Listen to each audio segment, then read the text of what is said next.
This video will change your life if you let it. If you lock in, if you take this seriously, you can use these 4 things I'm going to tell you in this video to change your life next year. To start taking your life back this year, using December as momentum, and taking 2025 to be your year. That is what you can do if you take this video seriously, if you implement this video. And I'm not gonna lie, this video is gonna be pretty fun. So I think you'll enjoy it. I feel like just having something that is core and sustainable that you can always look to, always show up for. And the thing is, having that physical goal, it trains you, because it's not always gonna be easy. Like, you're not always gonna want to do the work. You're not always gonna want to show up. You're not gonna always want to push yourself. You're not gonna always want to do the extra rep when you know you can, but you don't feel like it. When your mind is telling you no, but you know that you can do it. When you know you can push harder. Yesterday I was at the gym, actually. This is kind of funny. I met this guy. This was like the second guy I kind of met in the gym. I got his name. I won't say his name. That'd be kind of rude. But he came over me while I was, hitting my leg extension, and he hit the machine next to me. And on his, one of the last reps for his set, he was going, and he was about half, 3/4 of the way to getting the rep up. And I saw it, and I knew he was struggling, but I'm like, nah, he could have got that rep, man. But he chose to not do it. He chose not to go all the way, and he chose to fold. In that moment, bro, I'm going for that bitch all the way until my muscles are literally like, nope, and then they just walk back down. You know what I mean? Because that is where the gains are made. In the fucking pit of hell is where the gains are made, baby. You know what I mean?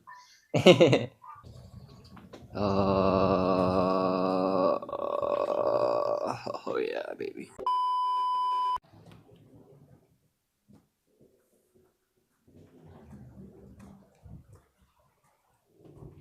How you doing, boss?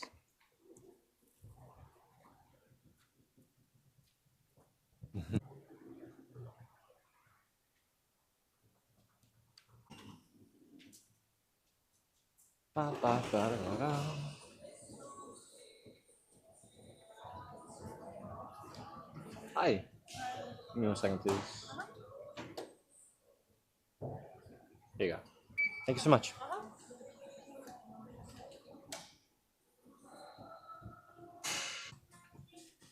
There we go. Alright, Lydiana. So, as you can see, we're here at gym. But before we get into gym to work out, I'm gonna hit legs today again. Probably do a leg extension. I've been doing legs the past couple of days. But my I think my shoulder blade, I'm having some pain in my shoulder blade, my back, my left shoulder blade. So I have been wanting to train arms, because last year, back when I was first getting on the self-improvement, I was going crazy, doing hella push-ups back around September, October last year. And I was doing them for damn near a month and a half, 2 months straight. I started at 5, 2 sets of 5, right? So I started at 10. And then I worked up next day. I was doing 12, 2 sets of 6, next 2 sets of 7, right?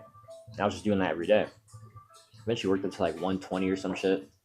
So would that have been 60? So what's that, 55 days or something? Yeah, so probably 2 months I was doing that. And so popping, gang. So I'm here in the edit. It's the next day. Yeah, I had this on, and it just doesn't feel right without. Boom. Oh, might want to turn that on first. Nice. So I'm here in the edit. I was totally supposed to tell you guys that last year, around the time I started getting to maybe about 80, 90 push-ups a day, I started to really get some pain in my shoulder blades, both of them. And then I also started getting pain in my shoulders as well. I actually had some shoulder clicking for a while as well. And so because I was really overtraining, honestly, and hitting arms, I won't say too much, but I definitely didn't have good form, and I didn't recover as well either. It was only for, I was only training for 10 minutes a day maybe. It didn't take long to do push-ups. But even still, I wasn't recovering properly, probably wasn't doing them with good form either. And so I injured myself and I really wasn't training after that. So from November to December, I wanted to train, but I felt like I really couldn't because of my shoulders and my back. And then also, I felt that way the first quarter of quarter four. I mean, the first quarter of 2024 as well.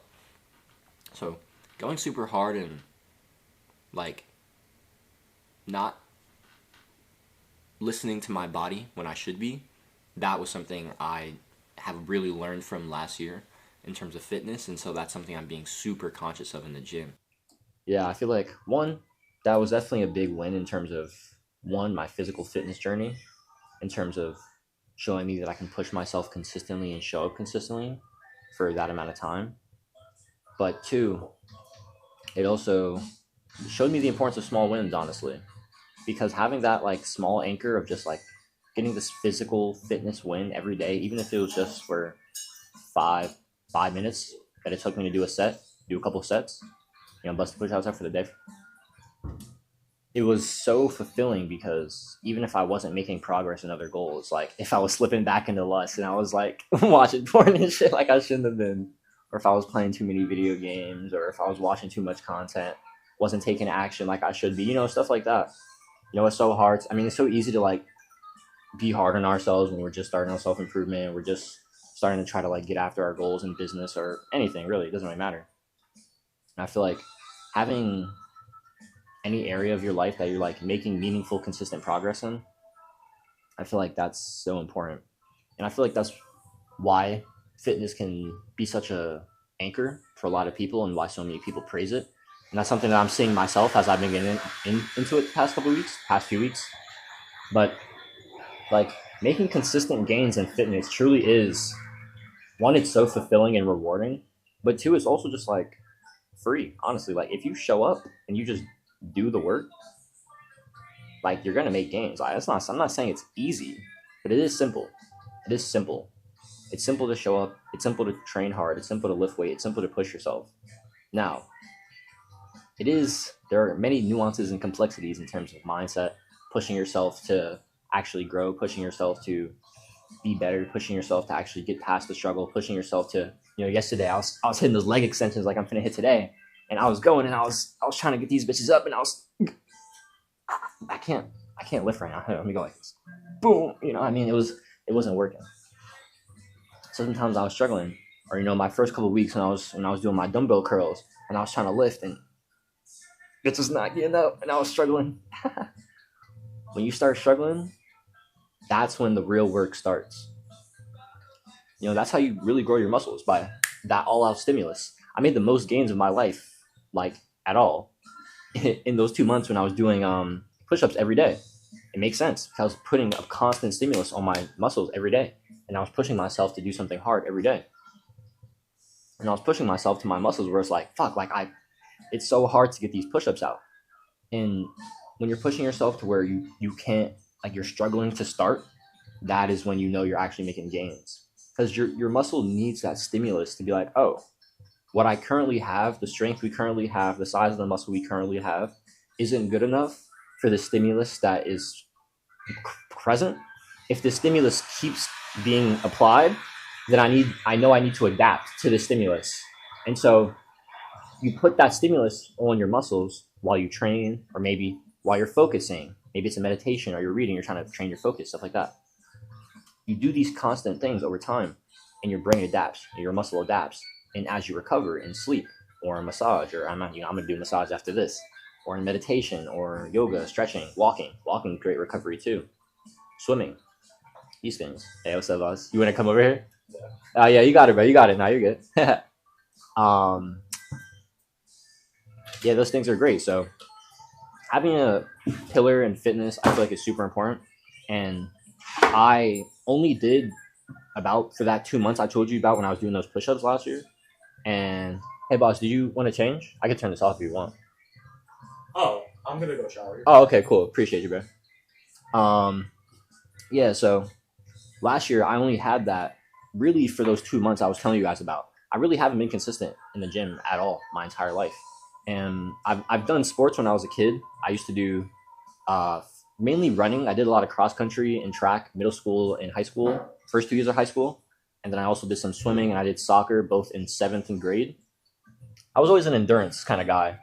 And that's something I do want to get back into. Like running marathons is something that like is on my mind. But right now I am making muscle like a priority, honestly.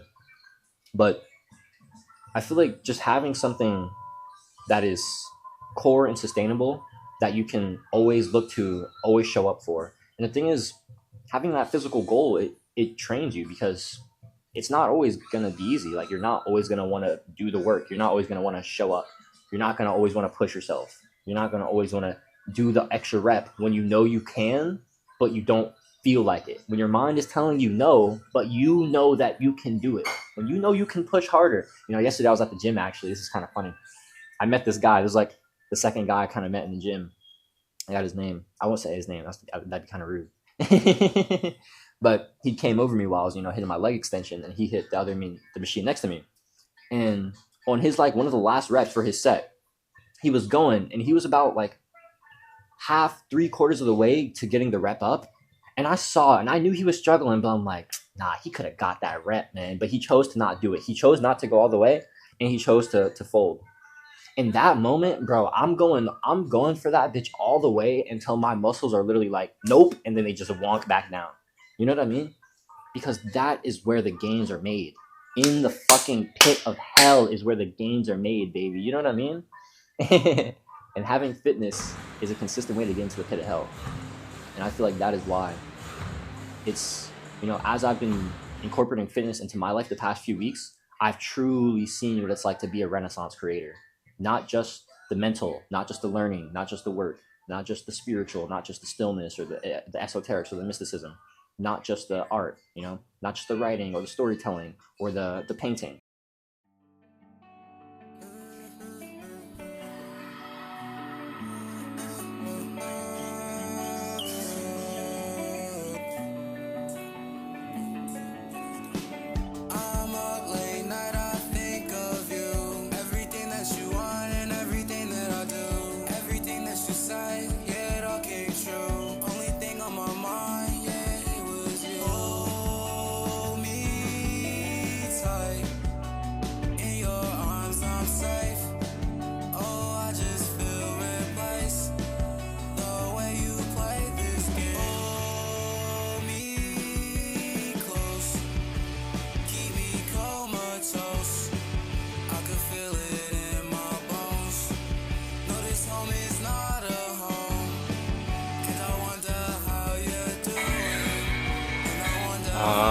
So this just happened.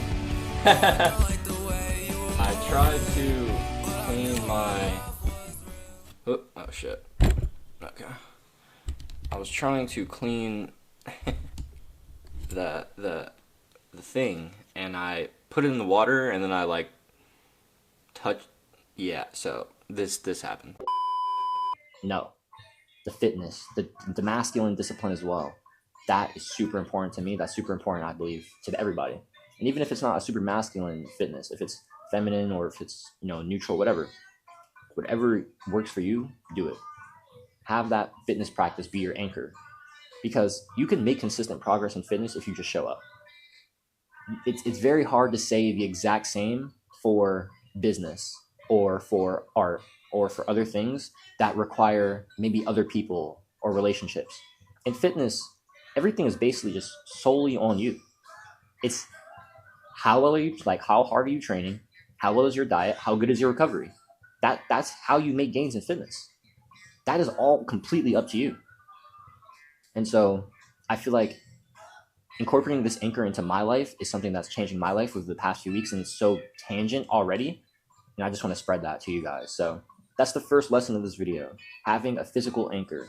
Whether that's lifting, whether that's, actually my first was walking, and walking was amazing for me. And I think walking is the best. And I want to make another video about walking, but I think having something that's difficult, whether it's a run or if it's, maybe a longer swim, or maybe it's a lift, so fitness, good.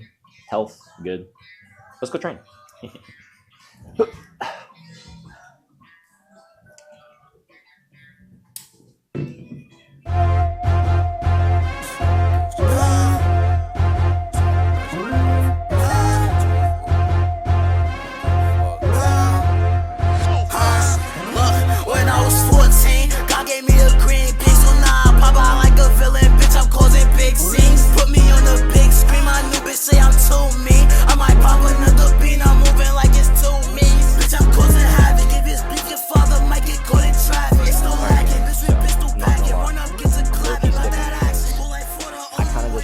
like 12 minutes of sauce, and I hit like a little warm-up set doing 20 reps of the leg press on 70 pounds.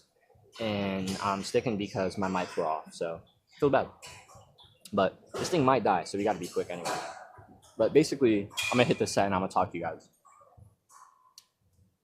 What I was talking about was being an endurance athlete growing up. So I told you guys that I used to do cross country.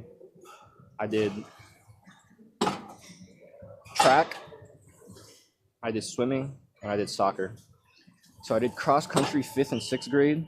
I did track. I did soccer and swimming 7th grade. I did no sports 8th grade, and then high school 9th and 10th grade I did track. So 5th and 6th grade I did cross country. So I kind of wanted to talk about my time doing cross country and learning about being an endurance athlete during that time. 7th grade as well, but 5th and 6th grade was what really taught me this. But back then, I actually got diagnosed with asthma when I was around 8 or 9 years old, and I had asthma. It was hard for me to breathe, and I was trying to do endurance running. So that was something I was working against. I was also a bit overweight at the time, kind of, and I was actually really starting, not really at the beginning in 5th grade, but 6th grade, I was definitely getting overweight.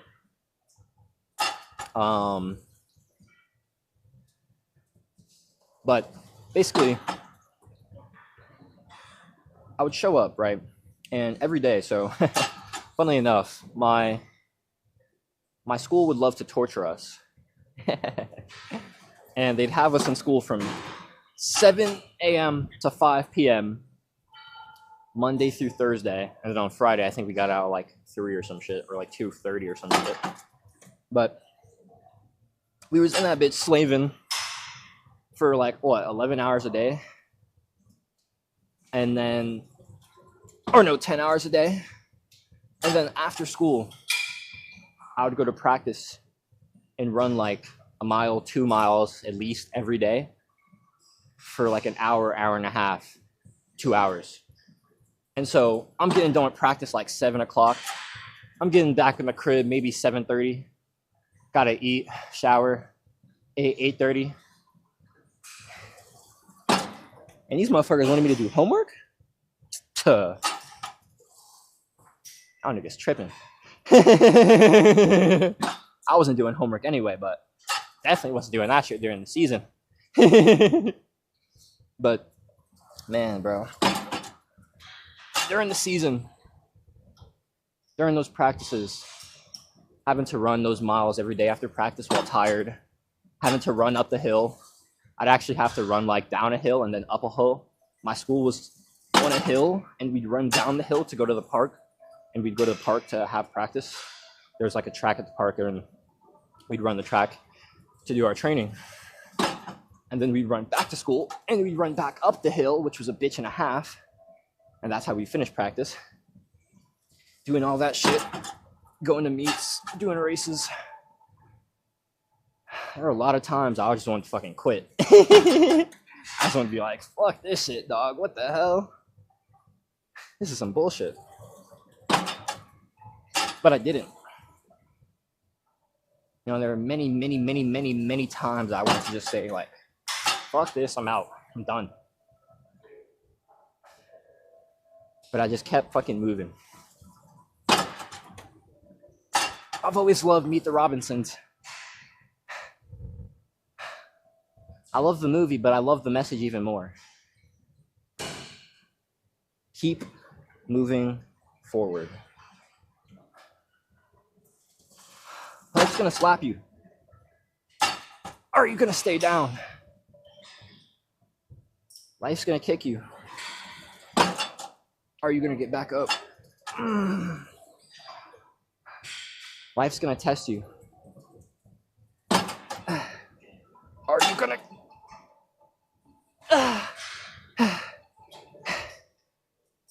Are you gonna conquer?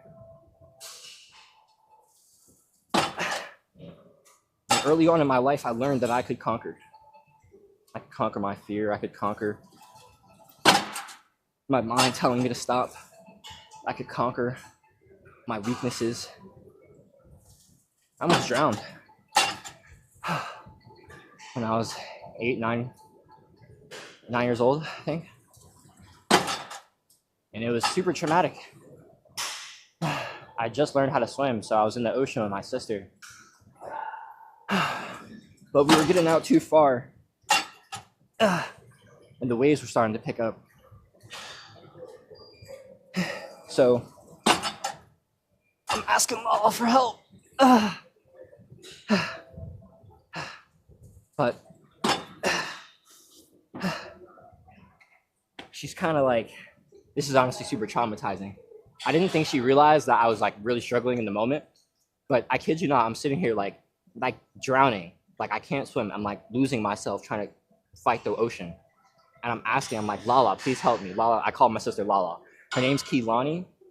I've always called her Lala. I'm like, Lala, help, like, please, help, I can't breathe, I can't, like, stuff like that, right? Like, literally crying out for help. And I kid you not, she's, like, laughing, crying at me, bro. I'm like, I was, I'm not gonna lie, that shit was so fucking traumatizing, bro. I'm not gonna lie, dog. But, eventually she realized I was, like, actually, like, Dunsville. But she felt like she couldn't actually save me herself. So she ended up going to get a lifeguard's attention, and the lifeguard was able to, he was actually already in the water. So he swam, Lala swam to him, and then he told her to swim back. He got to me, he got us safe, he got me safe.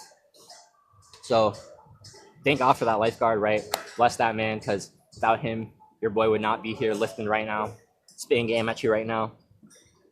But after that moment, you know, I didn't go back to the beach. I went back to the beach a couple times, but I never like swam, got in the ocean that deep again for like 7 years or something like that. And I was just so scared. Like I never wanted to be unsure. And over the years, like I cultivated more confidence in my swimming abilities. Eventually, like I did that. I joined my swimming team when I was around 12 or 13. And after that, I was like, oh yeah, I'm pure confidence. And I actually eventually got certified to become a lifeguard when I was 15. And so the year after that summer, that was the first time I went to the beach again. And I was like, I literally know how to save other people. Of course I'm good, you know what I mean? So, you know, me becoming a lifeguard was really awesome in terms of conquering that fear. And I don't think I would have been able to do that if I didn't learn that I could actually do those hard things through those endurance sports and through pushing myself through being an athlete in middle school. And I just think that athleticism, I think that training, I think that doing hard things, I think that showing up for yourself, it's just so fucking beautiful, man. It's so cool. How much fruit can truly come from this action if you show up and put the action in, right? But not focusing on the fruit is important, right? In Sanskrit, they like to say, karma phal. And karma is actions, right? Karma. And then there's phal, which is fruit. And so they say that we are responsible for our karma, we are not responsible for our phal. We are responsible for the actions we take, but we have no power over what those actions provide, over what those actions bring. And so it's like, in my opinion, why put any energy, why put any attention on focusing on the effect? It's like, okay, you have a problem. Let's say, I don't know. Let's say like there's a problem on your YouTube channel, let's say, and you want to hit 100 subscribers, but you've been stuck at 60 subscribers. Okay, so there's a skill issue here, right? You need to get better at capturing attention. You probably need to write better titles in order to induce curiosity.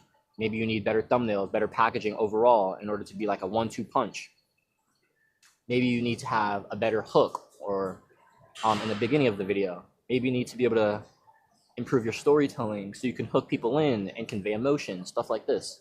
Storytelling is a skill that I've been focusing on myself because I feel like if I focus on telling more stories and being better at the skill of storytelling, by doing that alone and focusing on that skill alone, that's going to make me a better communicator and thus create more results on my channel and in my business than by focusing on like trying to become a graphic designer and make better thumbnails or some shit. You know what I mean? So for me, actually right now, how I'm doing that currently is I'm focusing on writing a story every day for my newsletter and then also basically telling a story in all of my YouTube videos. And really starting all my videos with a story to hook and pull that attention. So, you know, to really wrap up this little tangent, I think that having something hard, difficult, especially when it comes to training, because it's just so because training is just so like I said, it's cut and dry, you know, and all of it relies on you, and you can focus on completely on the inputs. I feel like input-based goals, that is the true wave, right? Focusing on like, okay, what are the actions? How can I just consistently take actions? If you know Hormozy, volume negates luck. How can I just make it unreasonable for me to win? I literally uploaded for 101 days straight from May 15th to August 24th. And in that time, I grew the most on my channel and I made the most money online. Now, granted, in the past like 6 months, you know, since May 15th, it's currently November 25th, I haven't missed more than like 2 weeks of an upload. I think the longest I've missed an upload is like 12 days without uploading on the channel. But in the past 6 months, I haven't gone longer than 2 weeks without uploading. Like, that's fucking crazy. That's super consistent.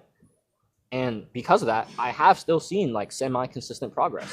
Even though I haven't grown as much, you know, in the second half of these 6 months, I still have grown, you know, decently every week, even if it's only, you know, a few subscribers, 3, 5, 10 subscribers every week. I still have been growing every week. And it's because I'm still showing up consistently. And I think knowing that you can show up consistently, know that you can push yourself to do the hard things, knowing that you're capable of actually doing the work and that you're able to do it consistently, that's huge. And I feel like fitness is just a great vehicle, especially when you can do small wins, when you can make it easy for yourself to show up, like I did with my push-ups, like I'm doing right now with my training. That's the move, baby. That's where the real money is, in my opinion. So find something for yourself. Get into lifting. Start stretching more. Start hitting some push-ups. Do some calisthenics right now if you feel it. And if you know, actually, not fuck it. Let's just do some right now. Let's hit 5 push-ups right now. Do these bitches with me right now. Come on. 1. Come on. 2. Come on. 3. If you're not on the ground right now, you're a pussy, and I want you to admit yourself you're a pussy. I'm gonna let you get down on the ground. Come on. All right, let's go. We're gonna restart for the ones that didn't go. We're doing 5 more. Let's go. 1, 2, 3, 4, 5. And you know what? Do 6 tomorrow. You heard? All right. I'm about to do these sets for real. I'll probably do a time lapse for you guys, and I'll probably catch you when I'm back home. The mic's probably gonna die soon, so I might not be able to record too much more. Actually, I have the shotgun mic, so yeah, I'll catch up when I catch up.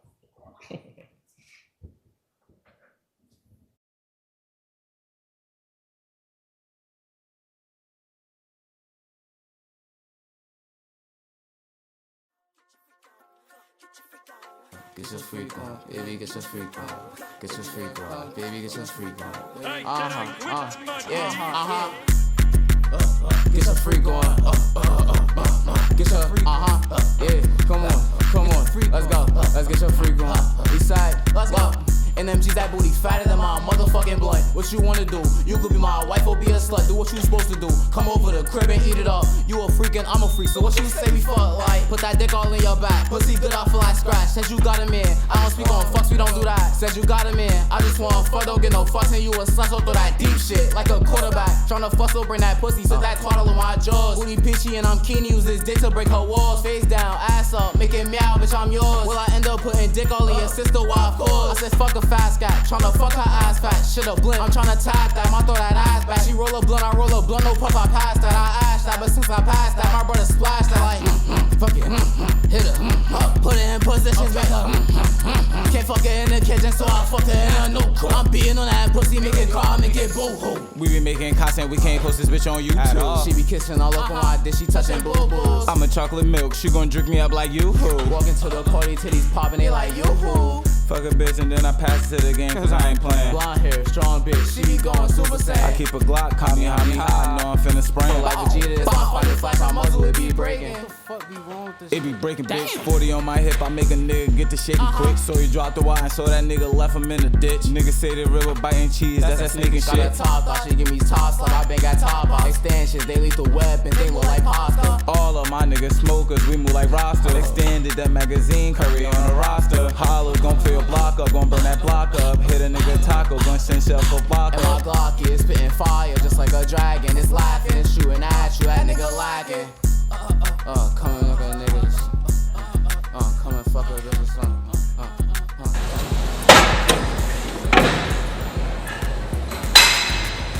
That last one, where the money was made. Just got finished hitting my main sets. So what I'm basically doing is, yesterday I did this with my leg extensions. I'm doing like 3 to 4 real sets, and then I'm basically going until like I have a weight that's like the highest I've done, and then I'm going until like, oh shit, like I really can't like push no more. So like that last set, I was like, oh, it was done for me. So after I hit that certain weight, then I'm gonna start basically just halving that weight every time, like just 3 times basically. So I do 160, so I'm gonna do an 80, a 40, and a 20. So 2 to 4 times you half that, and it's like a couple cheat sets that help you really get like the extra juice out of your muscles, help you really push that extra mile. It's like if I'm struggling to lift 20 pounds, then you know I've had a good workout, you know what I mean? So that's the concept behind cheat sets. So did my 3 real sets. I did a warm-up of 70 for 20 reps. I did 110 for 20 reps. I did 130, 33 reps, and then I did 160, 26 reps. So I'm going to do 80, 40, and probably 20, and then I'm going to get out of the gym. So I'm going to catch y'all when I get out of here. My camera's going to die soon, but yeah. Do these cheat sets, then I'm gonna go. Let's lock in, baby.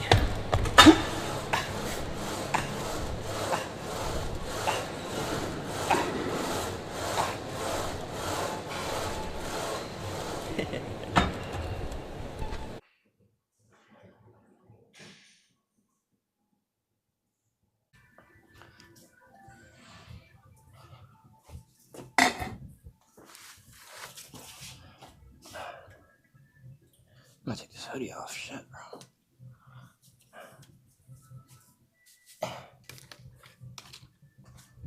Yo.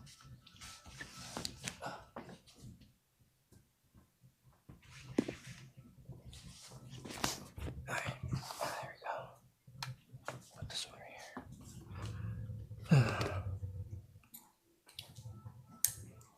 Damn, there's no paper towels. Fuck it. So, gang, I was just thinking about a story to tell you guys. So, oh yeah, baby. So it's 2016. I think I'm about 12, 13 at the time. I'm in 6th grade, so yeah, probably about 12, I'd say. I'm waking up. It's 5, 6 a.m. I don't know if you guys can hear the massage chair. If you can, it feels bad. I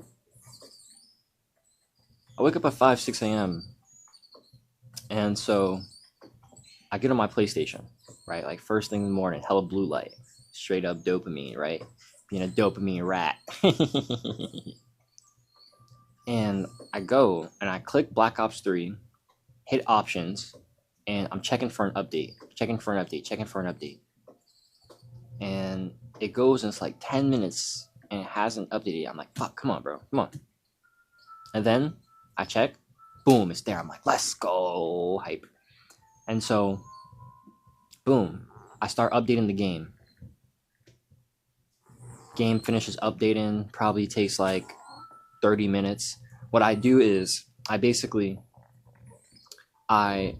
update the game. I put my PlayStation in rest mode so it can update faster. And then I start getting ready for school. Cool. Alright, so it's currently like, I don't even know, like 6 a.m. or some shit. And I gotta be ready for school by like 7:38 type shit. 7:38. Oh shit. That was money right there, boy. God damn. And so I'm like, alright, game's gonna be finished. I can get a map in of the new map of Black Ops. I can get a game in of the new map. I think it was Der Eisendrache, right? Yeah, I can get a round of Der Eisendrache in before I gotta go to school. Alright, say no more, it's over. And so I, get ready, go to the bathroom, brush my teeth, do all that, put my clothes on, hop back on the PlayStation, finished, it's lit. I hop on that bitch, I load that bitch up. I'm like, yo, we lit gang. That shit was fire as fuck, bro. I'm not gonna lie. Der Eisendrache is one of the best zombie maps ever. That was Black Ops 3 zombies. If you know, you know. That's all I'm gonna say. Der Eisendrache. If you know, you know. Oh shit. Fuck. But basically, the point of that story was, you know, back then I didn't even realize that I was actually eating the frog. And what do I mean by that? What do you mean? Like, you just said out, like, I just said I was eating a frog. Like, that sounds fucking disgusting, right? Well, eating the frog is basically a productivity philosophy. It's a productivity tactic that says that you do your most important work, your hardest work, the thing that means the most to you, you do it first thing in the morning, right? You make it a priority. And prioritize, prior. See that word prior in there? It means prior. And so if you have a goal that you want to make progress on, prioritize it. Make it one of the first things you do in the morning. And so, you know, if you're someone young watching this video and you're not like me and you know, have all the time in the world to yourself, right? Most of my time is for myself. I don't really have to give most of my time to the world unless it's by my accord. You know, I don't have work or school holding me down 8, 9, 10 hours a day. But if you do, you have to be like, all right, what time? Ask yourself this. What time do I owe the world? So like for me, twice a week, I have to cook dinner for my family. And that's basically all the time I owe them.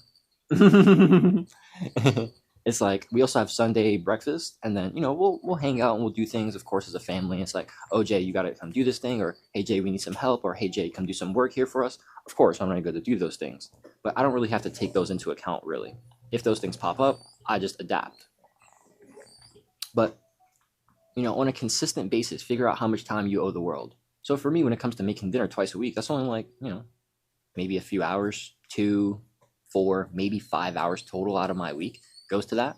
And so most of my time is for me, which means I can put it into myself, my self-improvement. I can put it into my spirituality. I can put it into my mysticism, my connection with God. I can put it into my business, my YouTube, my creating content, my writing, my storytelling, my art, whatever. My fitness, my massage. Ooh, this massage hand, boy. I ain't gonna lie. Needed this shit. It's hitting that shoulder blade, I ain't gonna lie. Oh, let me stretch this bitch a little bit. Oh, yeah, hold up. Oh, yeah. Hold up. While I hit this like this for the shoulder blade, it's about to hit. Oh, yeah. But basically, ask yourself, how much time do I owe the world? Figure that out like on a consistent basis. So if you go to school for 8 hours, but maybe you have to commute for like an hour there and back. So maybe you only have, so that's 10 hours gone. And so, okay, you gotta, let's say you sleep 8 hours a day, right? Cool. So let's say you got 16 hours to work with. Let's say eating, brushing your teeth, like maintenance, stuff like that, like hygiene, stuff like that, maybe chores. That stuff takes like 2 hours out of your day. And that could maybe also include some miscellaneous commuting time as well. So let's take into account those 2 hours of like miscellaneous admin tasks. Let's take into account the 8 hours we're sleeping. That's 10 hours gone. So if that's 14 hours you have left, if only 4 of those are actually yours because now you have 10 hours that are also gone because of work or because of school, then that's only 4 hours you truly have of like time to make progress towards your goals. And what are you doing with that 4 hours? You're probably on your fucking phone. No? I'd probably be, honestly. If I'm not actively writing, if I'm not actively learning, like reading, if I'm not here at the gym lifting outside, if I'm not creating something actively, if I'm not actively doing something, I'm probably on my phone. Like, I'm probably consuming, honestly. Unless I'm like outside on a walk and I'm like intentionally, I want to be unplugged, then it's like I'm probably tapped into some technology. And it's like, bro, technology is a part of our life. We can't escape that. But what we can do is prioritize our goals and make sure that we're putting the time and the energy that we do have, that is ours, into making progress, into achieving an outcome that we want to achieve, into being able to perform the inputs that are going to get us closer to the output that we want to have. Alright, that's valid. Popping gang. So we're back in the edit ski. And I forgot something. Not necessarily. This actually wasn't on my mind while I was in the massage chair. but I thought it would be important to mention. So, back in December, when I first started getting into my business and YouTube journey, like taking it consistently, uploading daily from December 7th to January 2nd, about 3 weeks. And a lot of that was because of what I learned when I joined the mentorship program, Adonis School. Joined that for $500 up front and then $99 per month after that. And I stayed around 3 months. I didn't have the money again for April to stay, but I would have stayed longer. I actually joined back once I made my first $1,000 online. I made this like cool post and I got hella clout on Adonis School. Hamza actually gave me a little endorsement. I can actually like drop it here real quick. Yo, Jaden, this has been so to read, man. You should feel so proud of yourself for the success that you've been able to build up so far, and also the success that you're about to keep grinding on for. So congratulations. Thank you for writing this entire post, and I hope to see you keep posting more, and I want to see you get your next big high-ticket win. Take care, brother. So that was cool, but I made my money online, joined back, and then I felt like I actually didn't resonate with it completely because it was solely focused on business. And when I joined Adonis School, it was more so self-improvement, and business was a part of that as well. And that was really what I liked. And so there weren't a lot of guys that I felt like I resonated with, and I felt like I was ahead of a lot of the guys.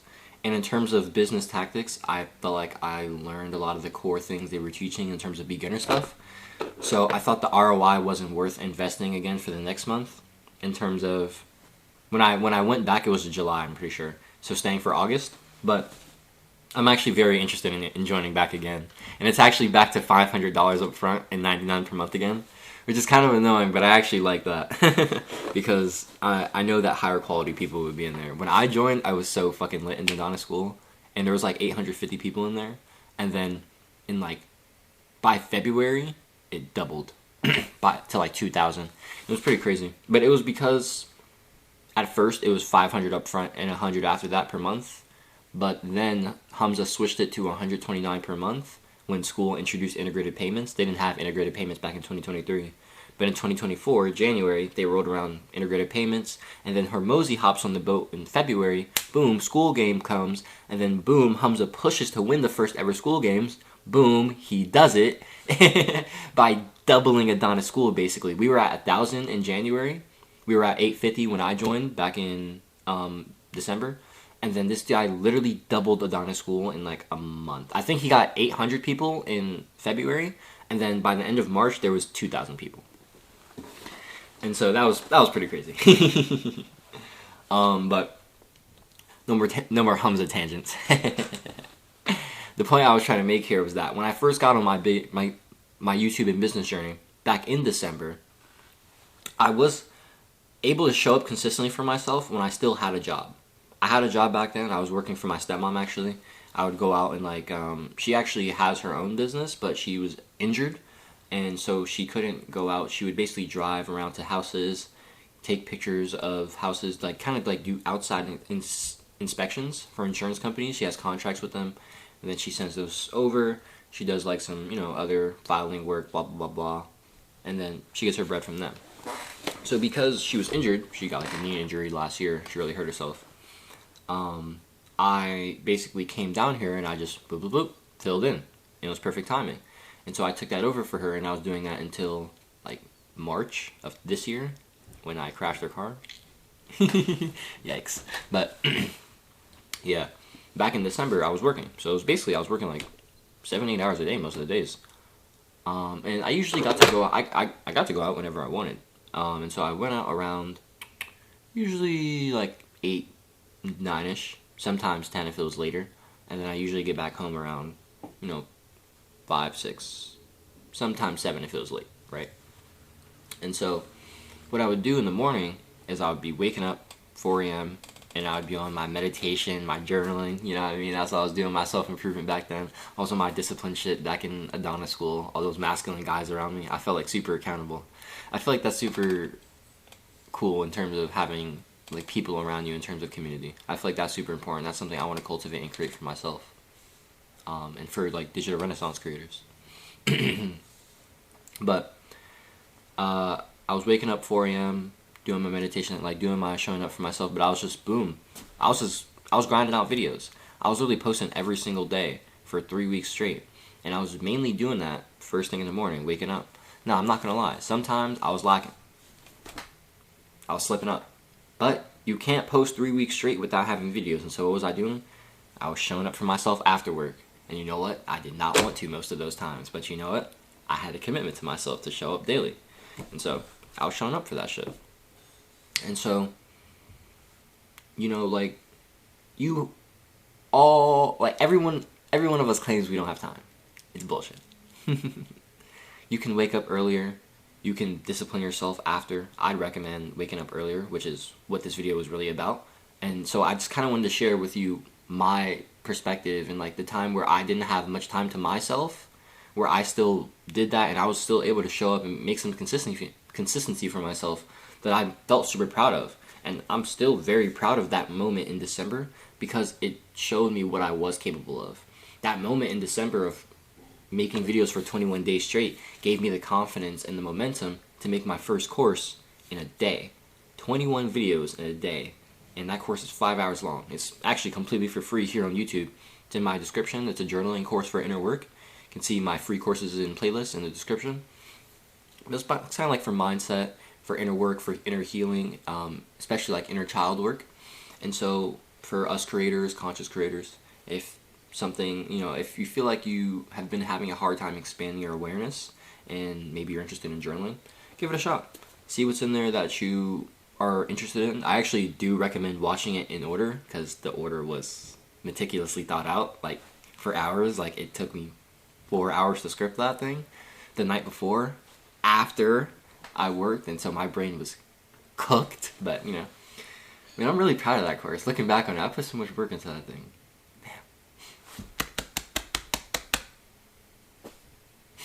Good job, yeah. Anyways, yeah, let's get back to the video. Show up for yourself, alright? Do it early, do it later, just do it. Consider that to yourself, fraction that, you know, journal that actually. I want to give you this action step, right? So if you have a job, or maybe it's classes for college, or you go to school, maybe you're still in high school, whatever it is, figure out how much of your time is not yours, that goes to other people, that goes to the workplace, that goes to school, that goes to family members, obligations. Figure out how much of your time you really have for yourself, and then figure out how to like basically prioritize that time, and how do I distribute this time between making progress towards my goals, towards recovery, towards actually still being able to enjoy life, to be still with life, to enjoy pleasure as well. Pleasure is a part of life. I think that's important. You know, in the self-improvement and like the masculinity, the discipline space, people shit on pleasure, and I understand why, trust me, because being like a goblin pleasure addict, that is not going to do anything for you. But having pleasure in your life, I feel like, is good, you know, especially when it's more of a commodity. So figure that out for you. Figure out how to do your things, you know, journal on that, introspect, contemplate that for yourself, but really figure out, how do I start making the time for my goals, for the inputs? How do I start actively prioritizing my goals and doing these things in the morning when I actually have the energy, when I actually have the willpower to do them? It's hard to do things after work. It's hard to do things after school, man. Like, I used to never do homework as a kid. I didn't want to fucking, I didn't want to do work after school. Like, I was telling you guys about my, my like being an athlete in middle school and shit. I would go to school 7 a.m., 5 p.m. middle school. I would train 5 to 7 p.m. running. You think I'm gonna go home and like do some mental activity? Are you crazy? Fuck no. Oh my god, this.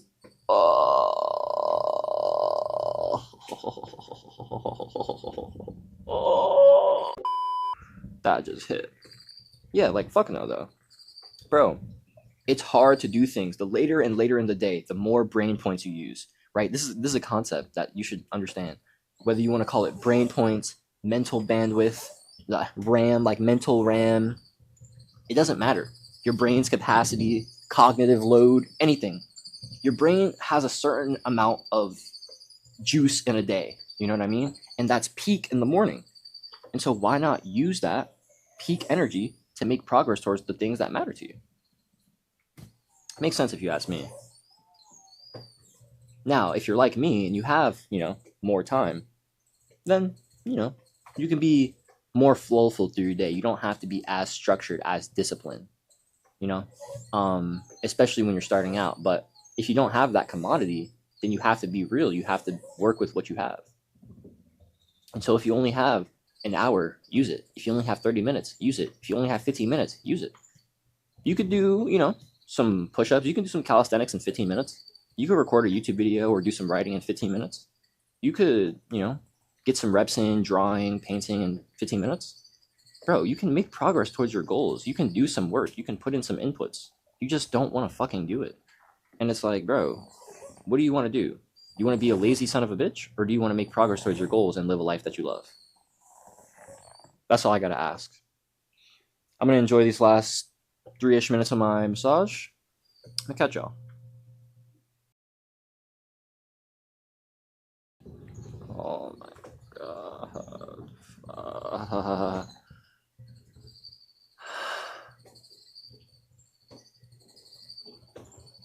Oh, that's so spot.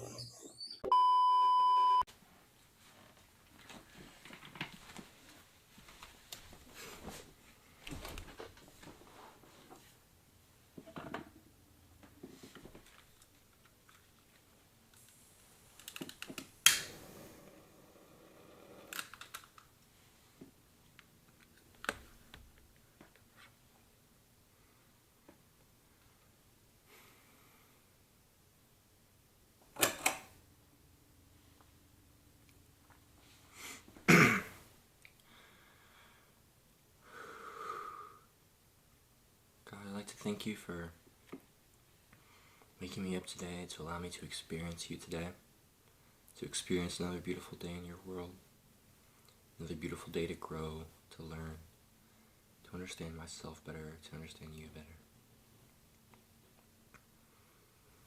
Yesterday I had such a great day, learned a lot,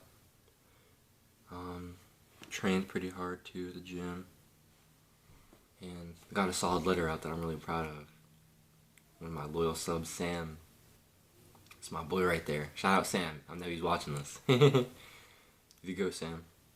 But yeah, Sam had been asking me about making a product, so I basically just wrote the kid a letter as a response to a comment. God, I really think I should be focusing on helping Gen Z. And I want you to show me that way. I know I have so much guidance for people who are 13, 19, even 20. I mean, I know I have guidance for people who are older than me and still in Gen Z. Literally 60% of my first 10 clients, 6 out of my first 10 clients, were over 40.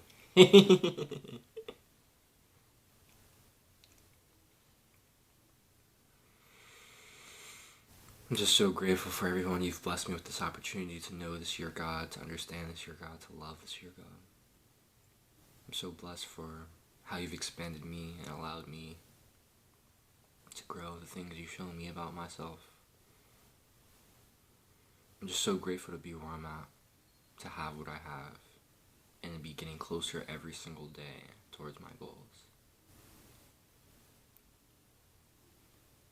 Thank you for being my infinite helper. Thank you for being my bigger than life help, God. I love you. I'm always going to keep showing up for you. And if I don't, I need you to smack the shit out of me, okay?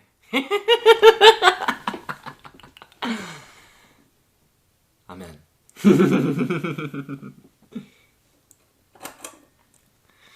That was funny. Now, most spiritual people, or most religious people, probably wouldn't curse in their prayer to God. Well, you know what? I don't give a damn. Let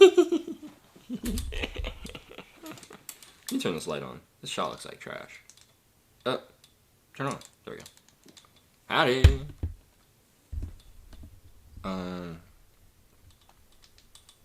Yeah, I don't give a fuck.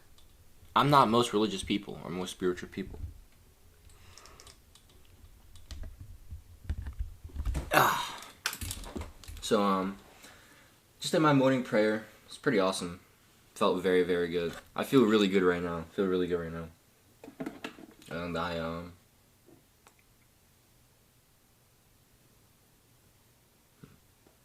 I kind of just wanted to smell that. It didn't really smell like anything though.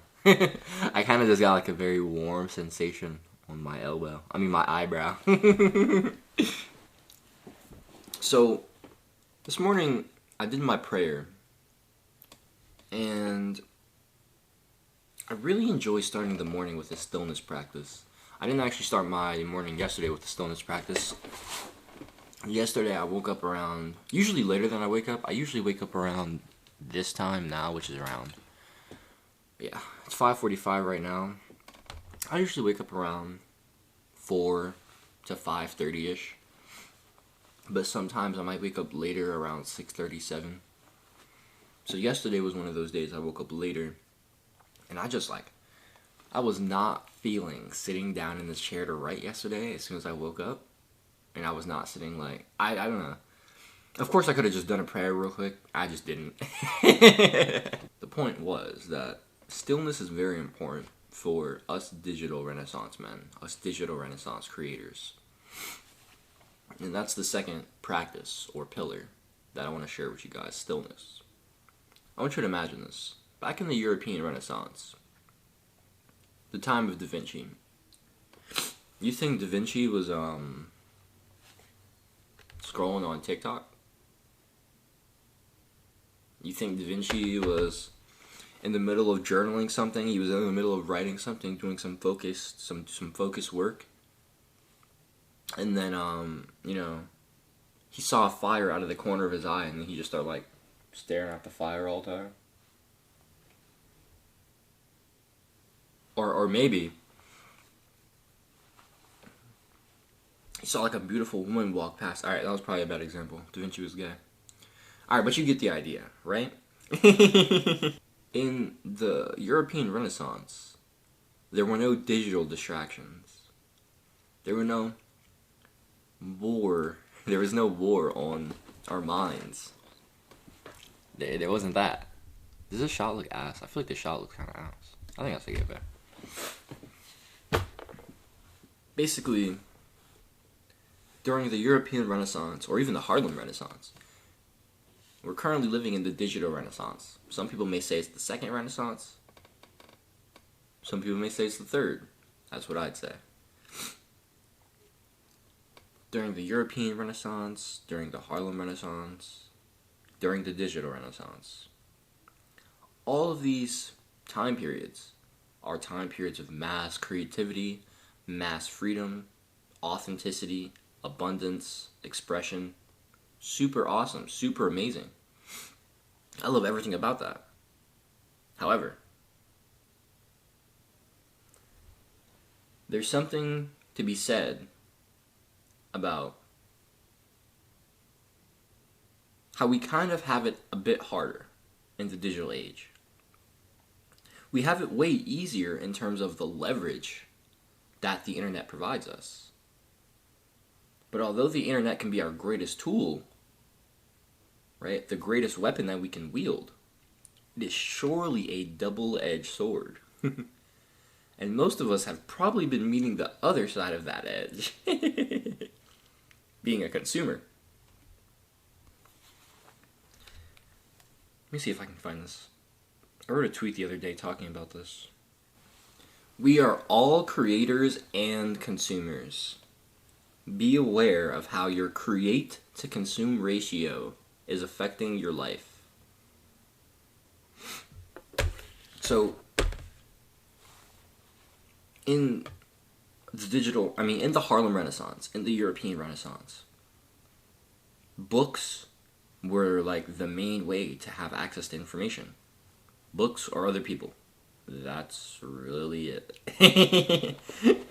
I think in the Harlem Age they had radio, of course, back then, but in European they definitely did not have they definitely have no radio back in the 1400s. I can tell you that one for sure. And so there was just no technology destroying their dopamine, overstimulating them, having them develop technology addictions. There was no technology that made it harder to focus. There was no technology addictions that was disconnecting us from our source, from God. And so having a stillness practice that cultivates that connection with God, having a stillness practice that focuses your mind for a certain task, having a stillness practice that calms your mind, allows your mind to be still, to let things in, to listen. This kind of practice is super, super important because during the digital age, there's constant stimulation wrong. When I was at the gym, I think I told you guys that if I'm not working, like, I'd probably fucking around, honestly. It's like if I'm not creating, I'm probably consuming. And the thing is, that's okay if you have a good create to consume ratio, right? Be conscious of that. So, like, for me, I think my create to consume ratio is about,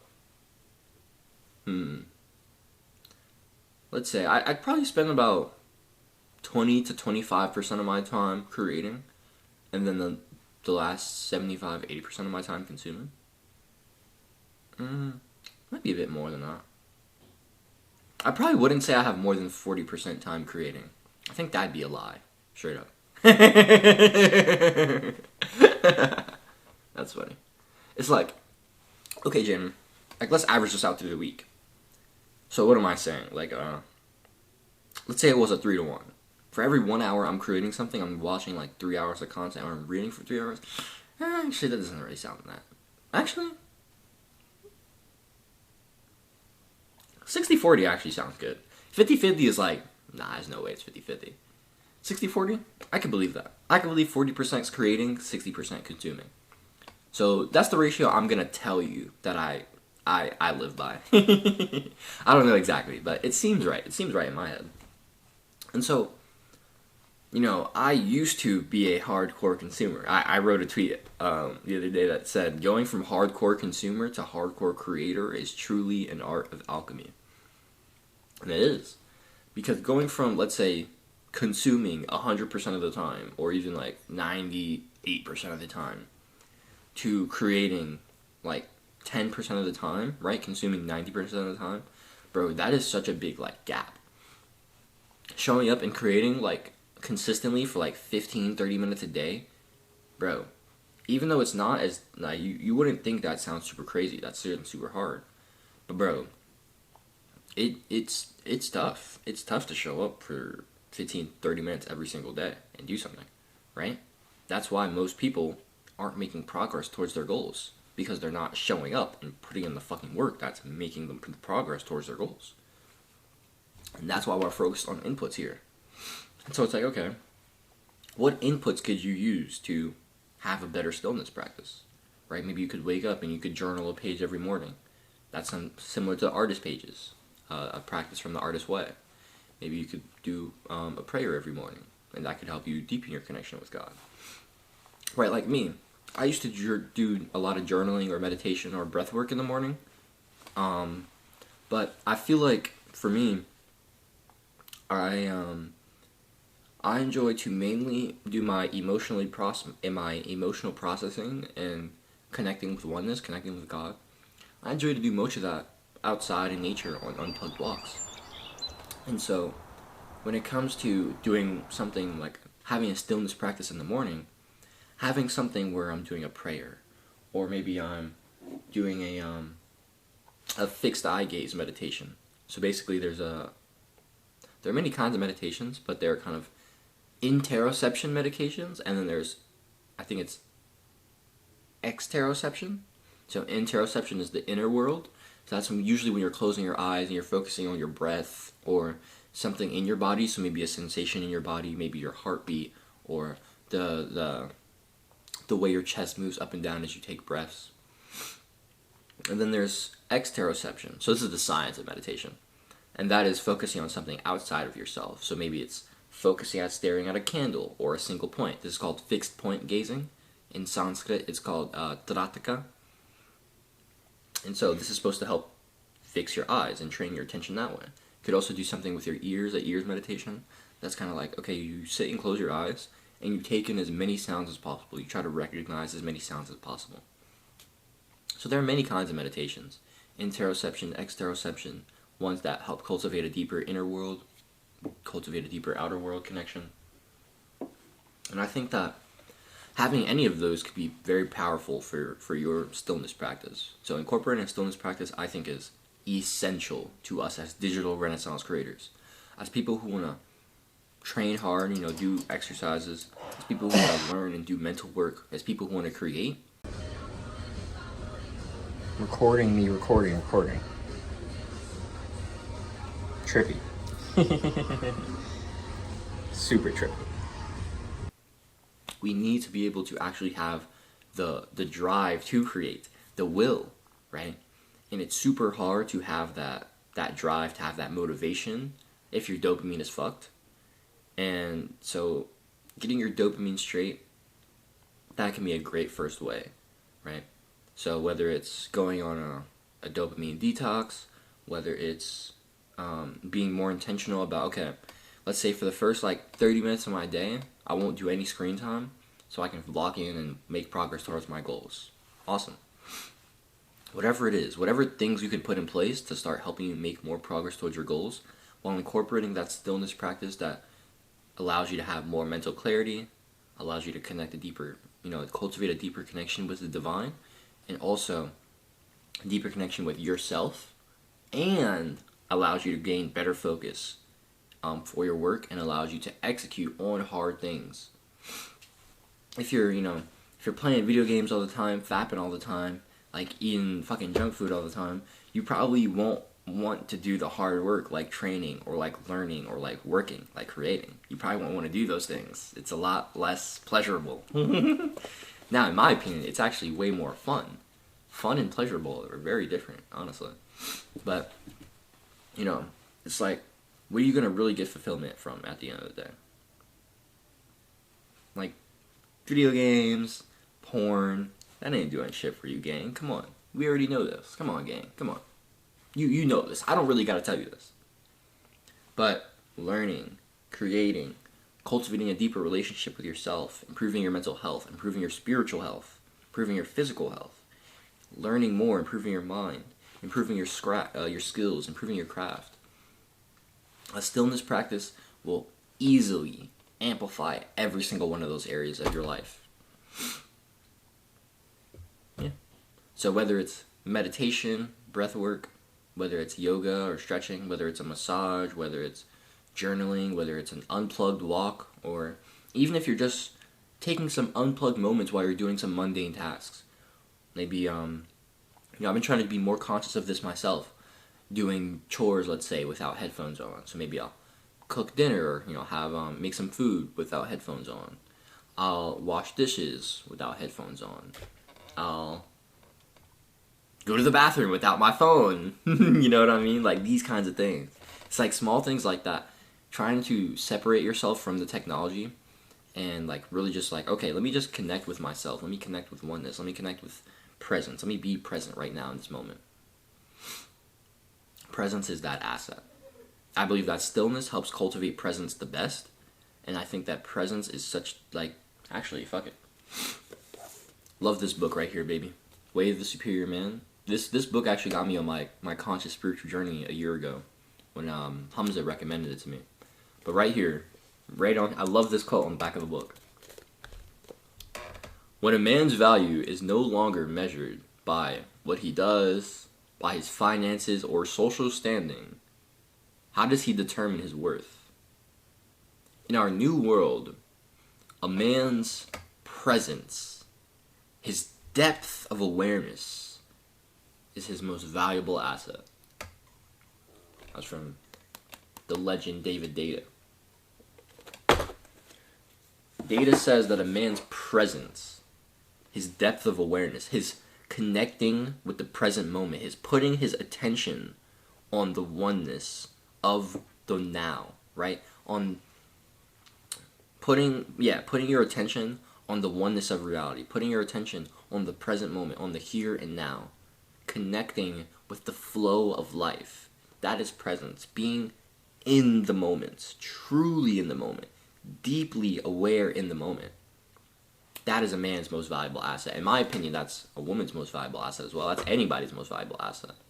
The skill of presence, to be able to hold space, to be able to know, to consciously be aware, to consciously maintain, to consciously stand and hold frame.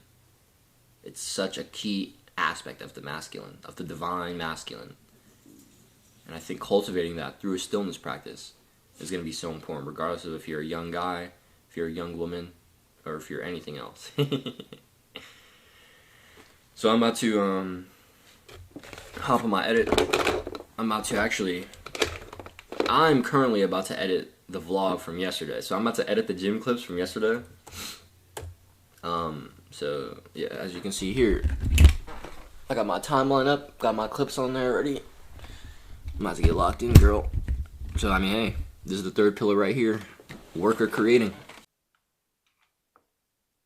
So it's currently 2 p.m. I don't remember when I started editing. Do you guys remember? I think it was like 7 or something around there. Yeah, I'm pretty sure. I have gotten up a bit. Just making sure my phone wasn't vibrating. Thought my dad might be calling me. He wanted me to do something for him. Get some packages for him. Make sure those were secured when those came. So does this look good? I feel like this looks okay. I just realized I don't got my shades on. Not that those on. Hold up. But popping. I've basically been working for most of the time since 7, so what is that, 8, 9, 10, 11, 12, 7 hours, maybe like 6 hours I've been working on this edit. This is what we got. That's basically the gym. Let's see, up to most of this is the gym, and then there's like some stuff in between the gym. There's like you guys have already watched this, so but this is what you guys have just watched, so that's where I've just gone to. And so, you know, I kind of wanted to talk to you guys basically about how I've been grinding all morning, but it's been lit. I've been loving it because that's what I'm here for, baby. I'm here for the grind. My philosophy, purposeful productivity, is that I don't trust. All right.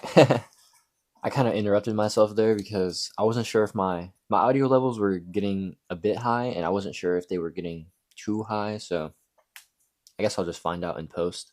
And if so, I'll just record the video again. Honestly, I'm not really that tripping. But my philosophy of purposeful productivity goes like this. You will work harder, you will work more, and you will produce better work for something you love, something you enjoy, something that actually means something to you. That's super important. That's actually, I can read you guys my newsletter from yesterday. Remember when I was praying this morning and I mentioned to God about how I was grateful for how he gave me this opportunity to thank Sam and how it was so cool. I mean, to bless Sam with my knowledge. That was so cool. And I posted that. And so I'm going to read you this because I talk about purposeful productivity a bit in here, and I think it gives a good foundation of why it's important. And so let's just read this. Let's get into this real quick, and we'll talk more about purposeful productivity after. So it's titled Stop Being a Wantrepreneur. 3 simple steps to making a product. About an hour ago, a loyal member of the DRC community, Sam, left a comment asking me about making a product to start making money online. It was on the video. If you're living at home in 2025, you need to lock in, use your competitive advantage. If you haven't already watched that video, definitely tap in. And if you are living at home in 2025, you need to definitely lock in. But Sam, it's my boy. He commented, "Hey Jaden, actually, you know what? Let me just show you guys this. I forgot." Yoink. Boom. "Hey Jaden. Oh. This is all so true." There we go. I think that's good. I don't want it to be too bright. All right. "My parents are super against me spending money on a monthly payment. What do you recommend? Oh, okay, there you go. Let me just start over. Hey, Jaden, this is also true. My parents are super against me spending money on a monthly payment. What do you recommend for me to start making money? For me, the problem isn't locking on YouTube. It's just having something to sell. Love the video, Jaden. Great to see the consistent uploads recently. Also, today is day 1 of my second daily upload streak. My second daily upload streak. 41 days first time round, 100 days this time. Let's go. So I was mad hype for Sam. Yeah, this is my response. I'm not gonna show you guys I'm not gonna read the response and hold the camera because I don't feel like it. But I was super hype that he got to 41 days of daily uploads and now he was going for 100. That was fucking sick to me. So let's see how this looks real quick. All right, that looks really good. So I was like, all right. Dang, bro. Now I'm just like taking this in again, bro. This is so fucking sick, dog. Nah, because I really loved writing this comment. All right, so here was. Let's go. Loving the YouTube goal, Sam. If you really can't invest in monthly payments, then starting a store on The Leap may be your best option. It's a platform for creators to host their stores. You can sell ebooks, mini courses, or calls using their booking schedule. Completely free to start, and their free plan is honestly solid. I tried it for a couple weeks and think it's a great option for beginners. You should look into it more. Outside of pushing against your parents to be able to invest your money however you want, there we go. Outside of pushing against your parents to be able to invest your money however you want, I think this could be a good way to start trying to make money. I don't know why I can't read right now. Let me take some deep breaths. Take a couple deep breaths from me, gang, all right? Let's do it. Inhale.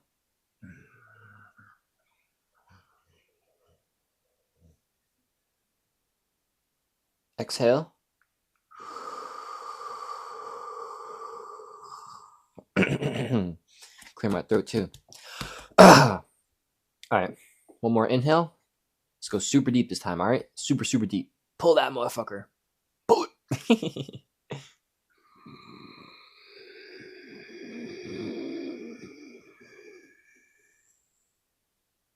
And exhale.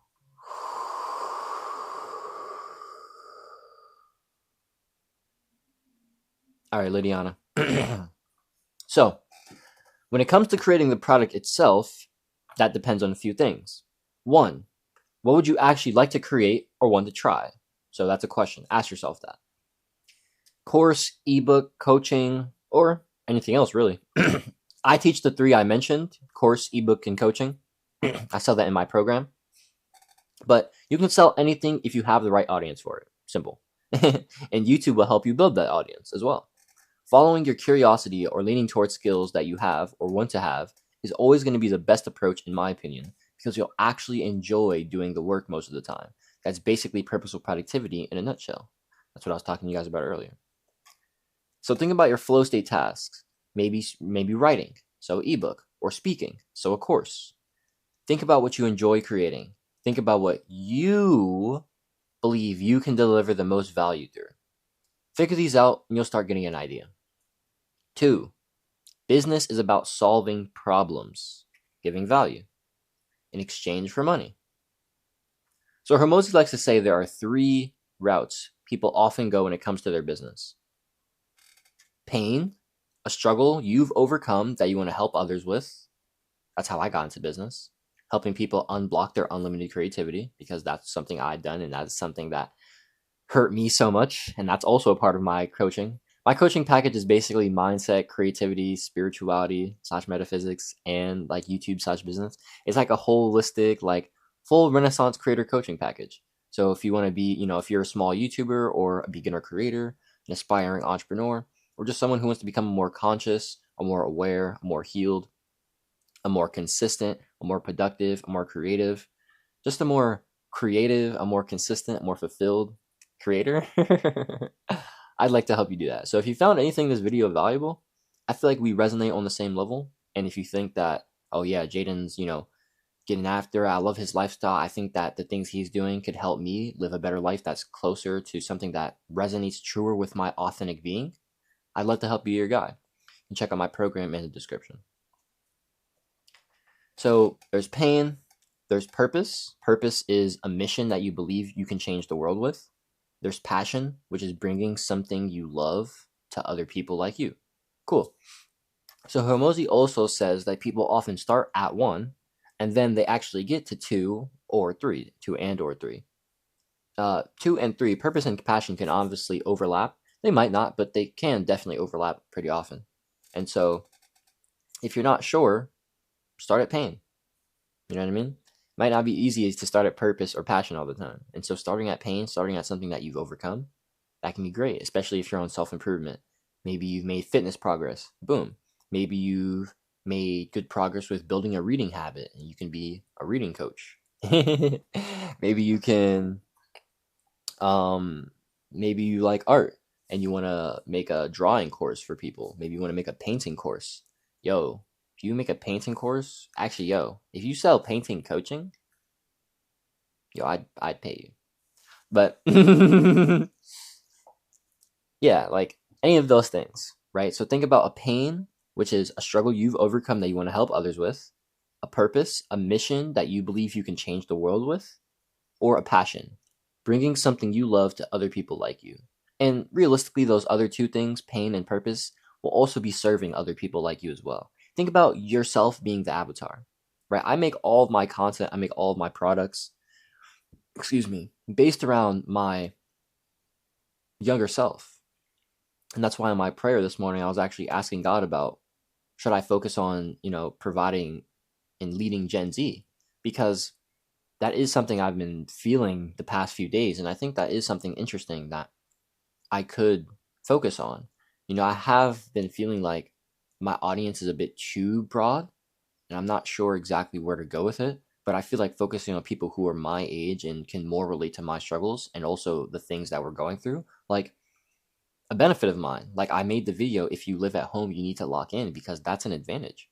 If you don't have to pay rent, if you don't have to pay for food, like if you don't have those things, even if you do have to pay rent, if it's not like more than you'd have to pay living, on your own, and it's also like good for your mental health, stuff like that.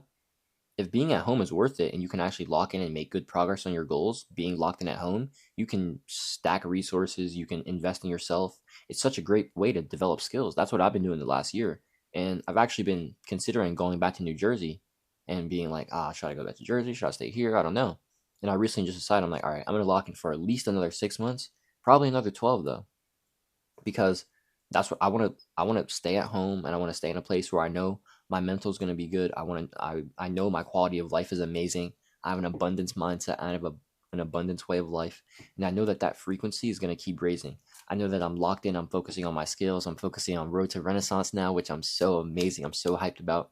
I'm focusing on like my product, like on the program, on the one-to-one program. And I'm so hyped because I actually have like full clarity, and it's like, okay, now I just take this clear direction and I can run with it. And of course, there's going to be times where I'm like, oh, I have no clue what the fuck's going on. That's okay. Because you know what? It's not my business to know everything, because I have God. And so I can just ask him like, yo, Big G, what's up? And then, maybe Big G will let me know. Maybe Big G won't. Like I said, that's not my business. My business is just to do what my intuition tells me. So yeah. So when it comes to business, it's about solving problems, pain, purpose, passion. What have you done for yourself in physical health, mental health, spiritual health? This is, I'm talking back to Sam right now. So this is the letter or the comment I wrote him. And so I said, though I know he's a beginner in terms of spirituality, because me and Sam have had many interactions between comments, and the past couple months he's been following me. Pretty sure Sam's been following me since at least July. Or I'm pretty sure since July, maybe August. So at least the past 2 or 3 months. So me and Sam have had many interactions because he comments on tons of my videos, and I respond to all my comments. So I said, what have you done for yourself? So I'm asking Sam, right? What have you done for yourself in physical health, mental health, spiritual health? Though I know you're beginners in terms of your spirituality, finances, relationships, overall life happiness, or any other skill you think has helped you and can serve others like you. I think I've seen a few videos about saving money on your channel. How do you feel about helping people with that? money habits and skills are super important. I can attest that I don't have great money habits, and I'm working on becoming more disciplined and structured with my money. That's something I'm really, really trying to like get better at. Think about how you can help people, versions of yourself, right? You are the niche, with something you've done, right? So like I was telling you guys about earlier, I serve myself with these videos, with my products. And that's why I was saying like, should I focus on, a younger avatar? Because a year ago, when I was first thinking about, okay, YouTube and business, who do I want to serve? It was myself in January 2023 when I was down the worst I'd ever been. And thinking about how much I could serve that version of myself right now, it's like, holy shit, way more. And it's like, dang.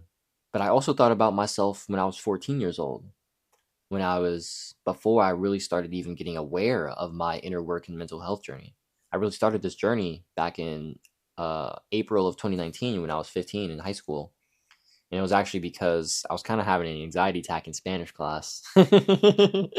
And my Spanish teacher was like, Jaden, like, are you okay? Do you want to go talk to Miss Mick? And she knew I was off because me and Miss Reyes, that was my Spanish teacher. Shout out Miss Reyes. But we had an awesome relationship. And I'd been off the past few days in class. And so I was like, honestly, Miss Reyes, anything's better than this. So I went to talk to Miss Mick, who's our social worker. And that was, man, the day my life changed, honestly. And I didn't, open up as much as, as I was going to eventually. But Miss Mick taught me so much over the rest of high school that, we did stuff together. Not junior year because that was the COVID year. And so I didn't do anything junior year. I literally would have failed out of junior year if I didn't have favoritism and got my first quarter of junior year excused. I would have failed it. But, because I'm a founding kid at KIPP, New Jersey, which was the like charter school program I went through, because I was such an amazing student my first half of high school, I had favoritism, so that was good. That was funny.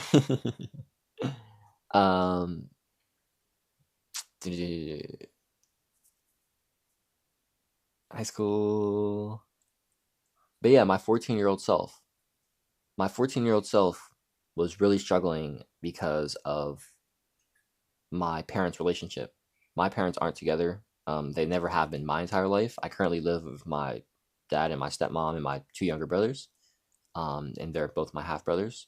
And my mom actually lives in Florida, but she used to live in New Jersey, and we're actually all from New Jersey. And so at that moment, I was living in New Jersey with my mom. Actually, I was technically living with my grandparents, but my mom had sued my dad. I had no clue of this, and she had sued him for child support. And then my dad had countersued my mom for custody of me, and then he won, which is crazy. And you want to hear an insane stat? My dad is one of 3 men in the state of New Jersey to win a custody case against the mother, which is pretty fucking nuts. I'm not gonna lie. And he definitely deserved to win the case. But I didn't end up coming down here then because it was to a point where like it was destroying my mental health, and that's why I went to Miss Mick, because of that. And so I'd only found out, my mom had only told me that she was in a custody war with my dad when she told me that he was suing her. And so I didn't know that at first. And so that was a whole thing. There was just so much drama back then. But that was, me before I got into this mindset inner work journey. To think about how much I could have helped myself back then, with that process and the things I was going to learn with women and grades and so much, man. So, yeah, man, that's why I do what I do, man, to serve my prior self. You know what I mean? To serve anyone who relates to that version of myself. And even, there are older people who relate to that version. I think I said that in this video. Like, out of my first 10 paying clients, 6 of them, 6 of them have been 40 plus. So I resonate with all people because my wisdom is infinite and ageless and eternal. So, to get back to this, so we can actually talk about what the point of work and creating is, because that was the actual point of this video. This part of the video, I mean. So when it comes to creating the product, right, actually creating the product, So this is part 3 of what I'm telling Sam. You want to think about your steps. You want to think about the steps your avatar will have to take in order to achieve their goals. Think about pillars, frameworks, or plans of action to organize the information. Sorry, I had an itch right here. Organize it in a manner that makes sense in terms of chronology for the avatar's journey. So that's important. Chronology for the avatar's journey.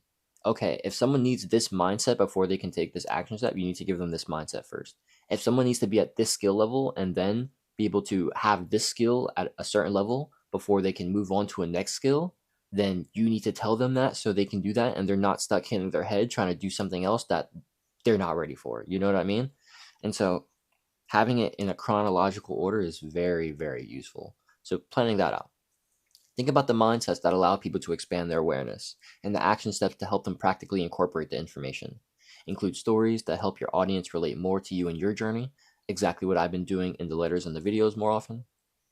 And that's basically what I'm going to be doing. I haven't made this video yet, but I'm going to, about how Road to Renaissance is going to be the only show I'm focusing on, like the only thing.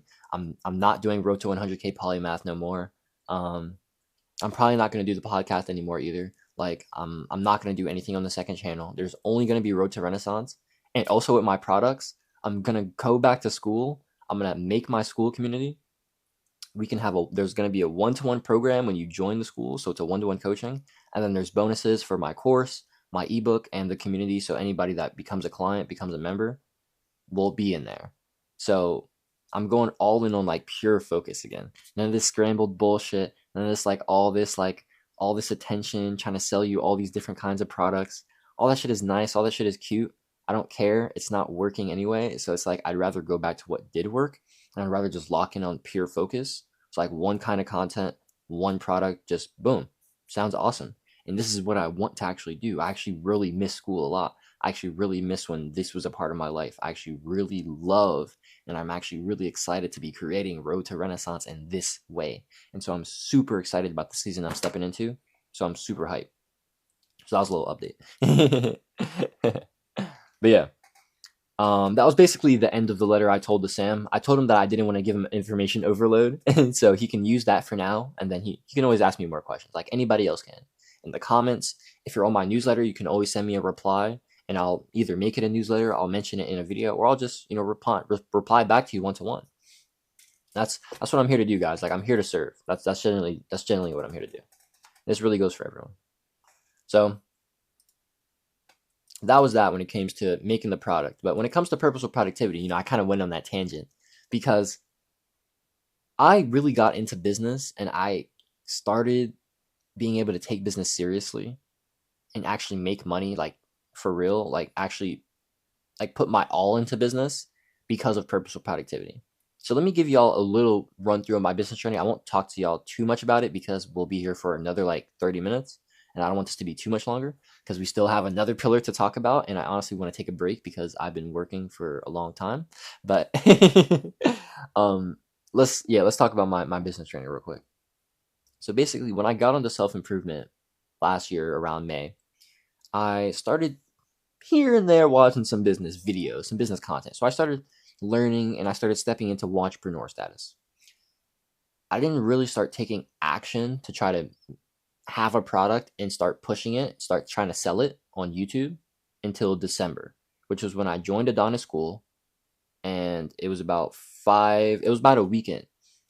It was actually really cool that within like a few days of me joining Adonis School, I'd like killed like 3 courses already. It was cool. Hamza's Success Mindset course, so good. That course, that course is fucking game changing. His YouTube course, and there was one more I killed too. I forgot what it was. But then he was also dropping like monthly courses. And so the course he had dropped was the Make Your First $1,000 Online. And I was like, yo, we're lit. And it was actually coaching. And I was like, yo, I've been really thinking about coaching heavily because it seems like it resonates so much with me. When I went to college, the first semester I majored in physics because I'm a fucking nerd. And I didn't have a clue what I wanted to major in. But that actually wasn't true. I was kind of pushing this to the back of my head and I was denying my true self, the self that loves helping people. And I kind of just had this realization at the end of the semester after not doing anything and going to class. We're not going to talk too much about that. I was just down bad in college. We're just going to end it there. Down bad, period. But I was like, yo, I love helping people. And so I switched to, well, actually, I was on academic probation, so I couldn't switch on second semester. But I started taking psychology and sociology. And by started taking, I mean, I got the classes, because I didn't actually take the classes. After the first week of class, I didn't go to class anymore because I was heartbroken, because the girl that I really, really, really liked and was kind of obsessed with, not gonna lie, got into a relationship with another guy, even though she didn't want to be in one with me. So that was very painful, and that sped me down a very deep dark hole. And me getting out of that hole was self-improvement in May. And so, you know, I start finding some business content, June, July. Eventually, I moved down here to Georgia. I find Hamza in November, and so I join his program next month in December. And so I'm like, all right, bet I'm taking some action on what Hamza's teaching me in this course. So I'm trying to make my product in terms of my video sales letter. No, I didn't. He didn't teach that back then. He was teaching a Calendly. So what we would do is like have our YouTube videos and then send people to a Calendly link. I don't think I got any calls booked. Nope, no calls booked from like my 3 weeks of posting daily. I got no calls booked. So that was very like negatively reinforcing. Granted, I was getting like maybe 5 to 10 views a video. Maybe. Like 0 to 3 sounds more likely. I was definitely averaging 0 to 3 videos back in December. 0 to 3 views. I had like 13 subs back then, I think. And so it really took me falling on my ass, you know, and just like kind of like giving up because I lost momentum and I wanted to switch content styles, and then I kind of slipped into a hole of lust, and I started getting into a hole, like back into escapism and just really back into a dark hole again. And so I kind of like woke up in like I like to say, out of a haze, and that I spent like literally from like the last week of January, all of February until halfway through March, I was like in a haze where I was just like getting high like all day, between work, before work, after work, fapping before, like as soon as I woke up, after I got home from work, before I went to bed, stuffing my face with hella food, binging hella content. I wasn't taking no action. Super lost kind of in the first quarter. And a lot of it had to do, I think, with my spirituality. I was still in Adonis School, and Adonis School was shifting out of like a more spiritual phase because Hamza was getting out of his more spiritual phase. And at the same time, I was getting back into my Christian roots, but I didn't 100% resonate with fundamentalism, especially like the dogma and all that. So it was very difficult for me. And then I found mysticism in April, which was like a big catalyst for me, because that really allowed me to heavily embrace God, to surrender, to do all these things that I feel like been the real reason I've been able to create the success I've been able to create so far on my journey, right? Growing 1,000 subscribers in about 80 days from May 15th to August 2nd, making my first $1,200 online of consistent 58 days of upload from May 15th to July 13th. That's when I made my first $1,200 online. So, you know, I was able to eventually get to some money, you know, after I actually found God and was able to put some work in. But there was a time in between there that I didn't tell you about. April.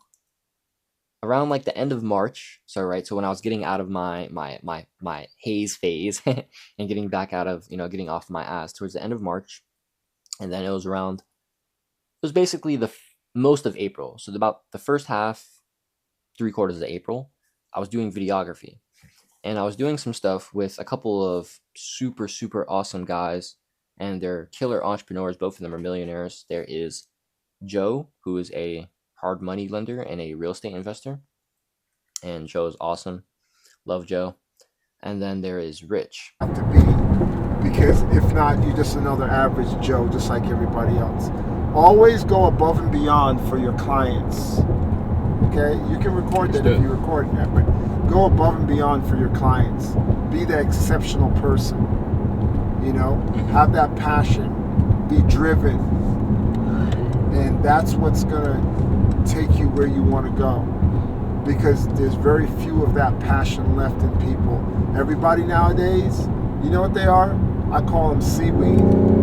Seaweed? Seaweed. Wherever the waves take them, they just go. They have no direction. They have no purpose. They have no goal. They just floating around. Right. You know what I mean? Maybe they wash up on shore. You know, maybe they float out this way, float there, here and there. It's not. They don't have no direction. Right. And they're not driven. And Rich runs a construction business with his wife, and I'm actually a partner, and I'm actually doing some business for Rich. So I can't say too much about that right now, but your boy's making moves. Just saying, your boy's gonna be making some moves. See me in like 5 years, trust. But basically during that time, I realized that I fucking hated videography. I thought I'd like it because I love camera, I love filmmaking, I love shooting, I love the art of it. But videography didn't feel like art to me. It felt like boring. It just felt like too one-dimensional. I was shooting like business content, like not just pure business content. I mean, like I was shooting boring ass business events, and I wasn't really doing YouTube stuff. Joe wanted to focus on Instagram, and that was super annoying for me because I don't like short form, and so it felt super misaligned with who I am as a creator and how I want to express. And so I didn't like that at all. I only did a few videos for Rich, but that was cool because me and Rich's relationship was way more about the relationship that's cultivated and what's growing into. But during that time period, I just realized that I fucking hated videography. And that was cool. I didn't want to be in the video business. I wanted to be in the people business. And I knew that because I love people and I love helping people. And, you know, I love videography and the time I spent doing it. It's how I made my first $300 as an entrepreneur, which is fucking sick. But, yeah, I can't, nah. Not unless it's on my terms. If it's on my terms, then absolutely. Because I can still find a lot of fun in shooting and video strategy, content strategy, especially for entrepreneurs, if it's for a business. But really, if it's only on YouTube, honestly. And so, right now, you know, I want to give you guys, you know, this third lesson, finally, of work and creating. And work and creating, in my opinion, is a very spiritual thing. You know, I call it purposeful productivity for a reason. And so purposeful productivity has a couple ideas behind it. And so the first idea of purposeful productivity is that you will work harder, you will work more, and you will produce better work for something that you love, something you enjoy, something that impacts people that you care about, people you want to impact. And so for me, I didn't really care about the videography business because I wasn't, you know, let's say for when I was shooting a video event for Joe, I didn't really care about real estate, didn't give a fuck. Real estate is interesting, it's kind of cool, but that's not the world I'm in. I'm a creator, I'm a creative. I love filmmaking, I love people more than anything. And although real estate is about people and relationships, I don't care about houses, I don't care about construction, I don't care about land or none of that shit, honestly. I just don't give a fuck. But if you do, that's sick. And if that resonates with you, that's fucking awesome. And so it's like, what resonates with you? Like when I was shooting videography for Joe, it didn't resonate with me because of what I was shooting, because of what I had to create in terms of Instagram reels or taking photo, and I'm not really that comfortable taking photo. So it just didn't really feel good. But, you know, I fucking love grinding my ass off for YouTube, for coaching, for my people. I have a course called Purposeful Productivity. It's actually called Purposeful Entrepreneurship now. And I'm thinking of actually packaging the first half of it as Purposeful Productivity because only the second half is about business. And the first half is really, really, really good. And it's 12 videos, and that's literally more than a course, honestly. Like, that's really a course for real. All of it total, Purposeful Entrepreneurship, including the bonuses, is 23 videos. It's like 7 hours of content. But let's say like the first half, Purposeful Productivity, is mainly mindsets, metaphysics, and spiritual concepts and inner work tactics. And so purposeful productivity is basically to help you unblock your creativity so you can actually, have the mindset and have the ability to create consistently. If you're blocked in your ability to express, you're blocked in your ability to create. And so we need to unblock your ability to express. We need to unblock these other things so you can become a consistent creator and start actually taking consistent action and make progress towards your goals. You can want to have consistent, you can want to have input-based goals, right? But if you're not showing up consistently doing the input, you're not going to do anything. So you need to actually unblock so you can show up consistently for yourself. And so purposeful productivity is great for that. I actually have like a few videos of the purposeful entrepreneurship course. So like the entire course is 20 videos without the bonuses. So I have 8 of them, so 25% here on YouTube for free. So you can check that out in the playlist. It's like it's called the Purposeful Entrepreneurship mini course. In the first half of that, purposeful productivity, I talk a lot about how important it is to actually have like real heart for what you're doing, because none of it matters if you don't care. Like none of it matters if you don't like want it. It's like I had a client, Tristan, and loved Tristan, man. He actually signed up to be one of my YouTube coaching clients to help, so I can help him with YouTube and help him with YouTube, and also help him with coaching, like building his coaching offer and getting his first few clients through YouTube. Awesome.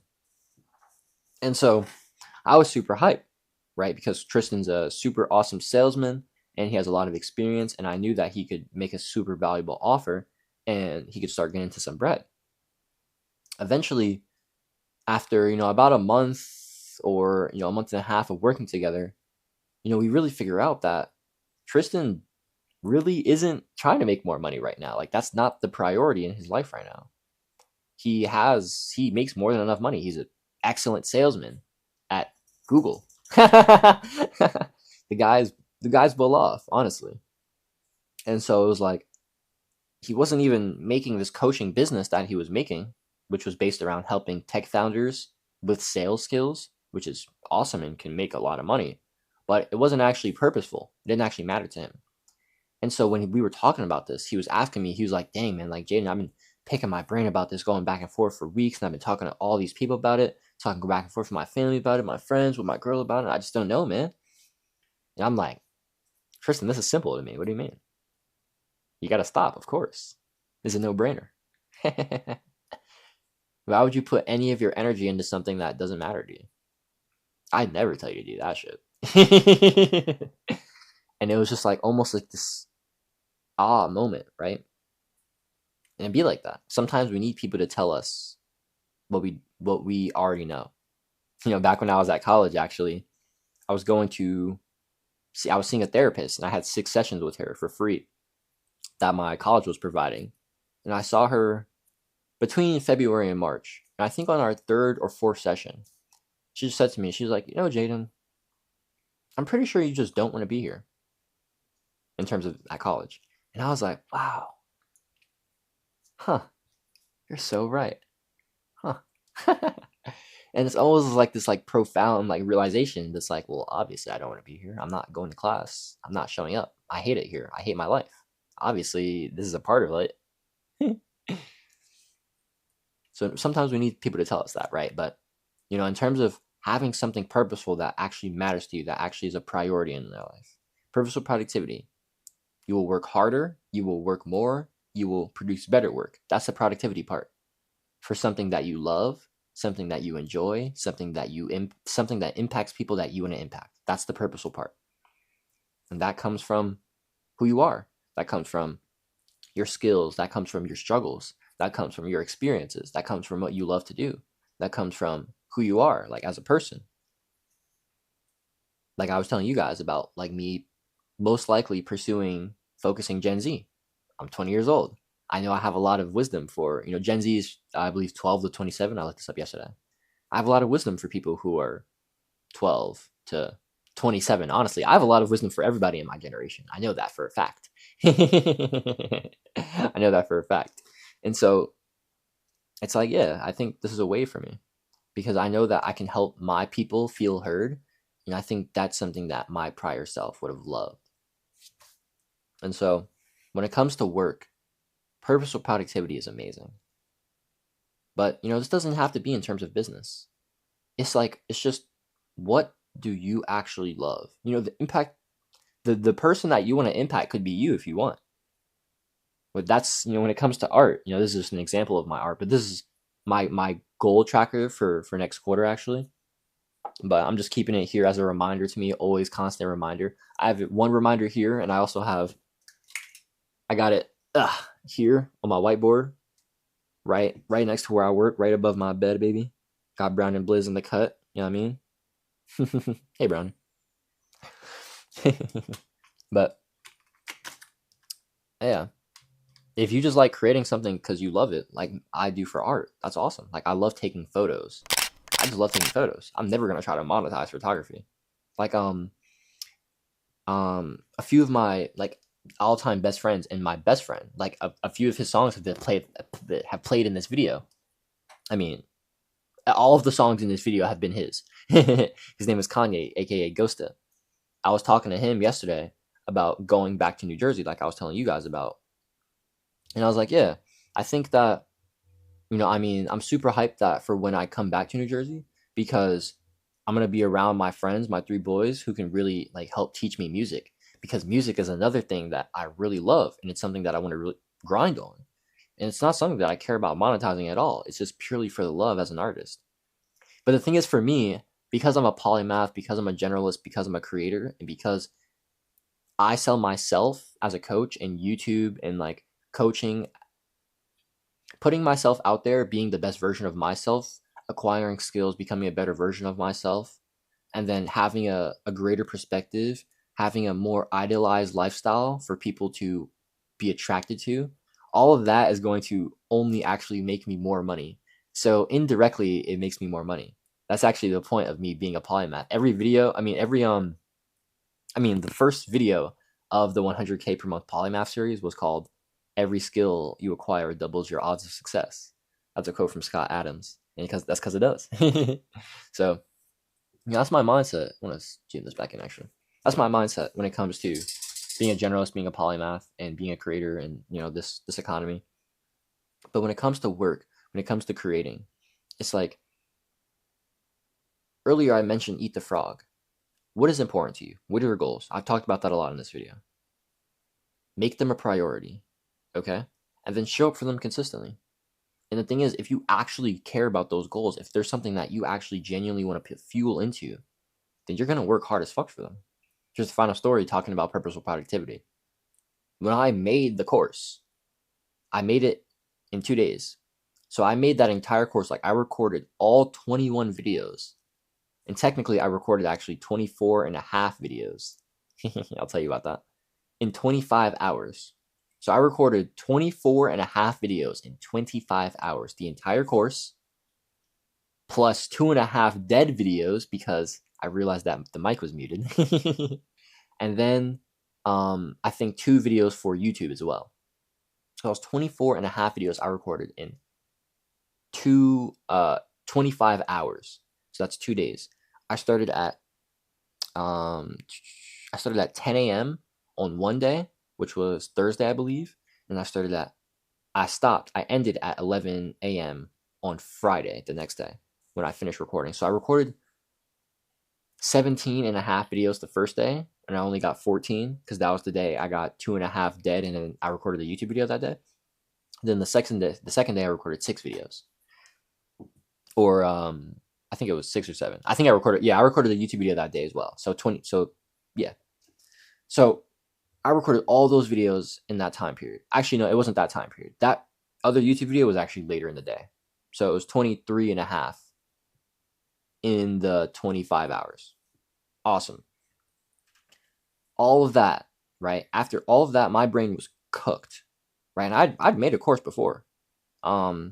Did I mention that earlier in the video? No, I think that was during the time where the lift was muted. Yeah, when I was sticking. But I'd made my first course, the journaling course. I think I did mention that in the video. But I'd made the entire journaling course in one day.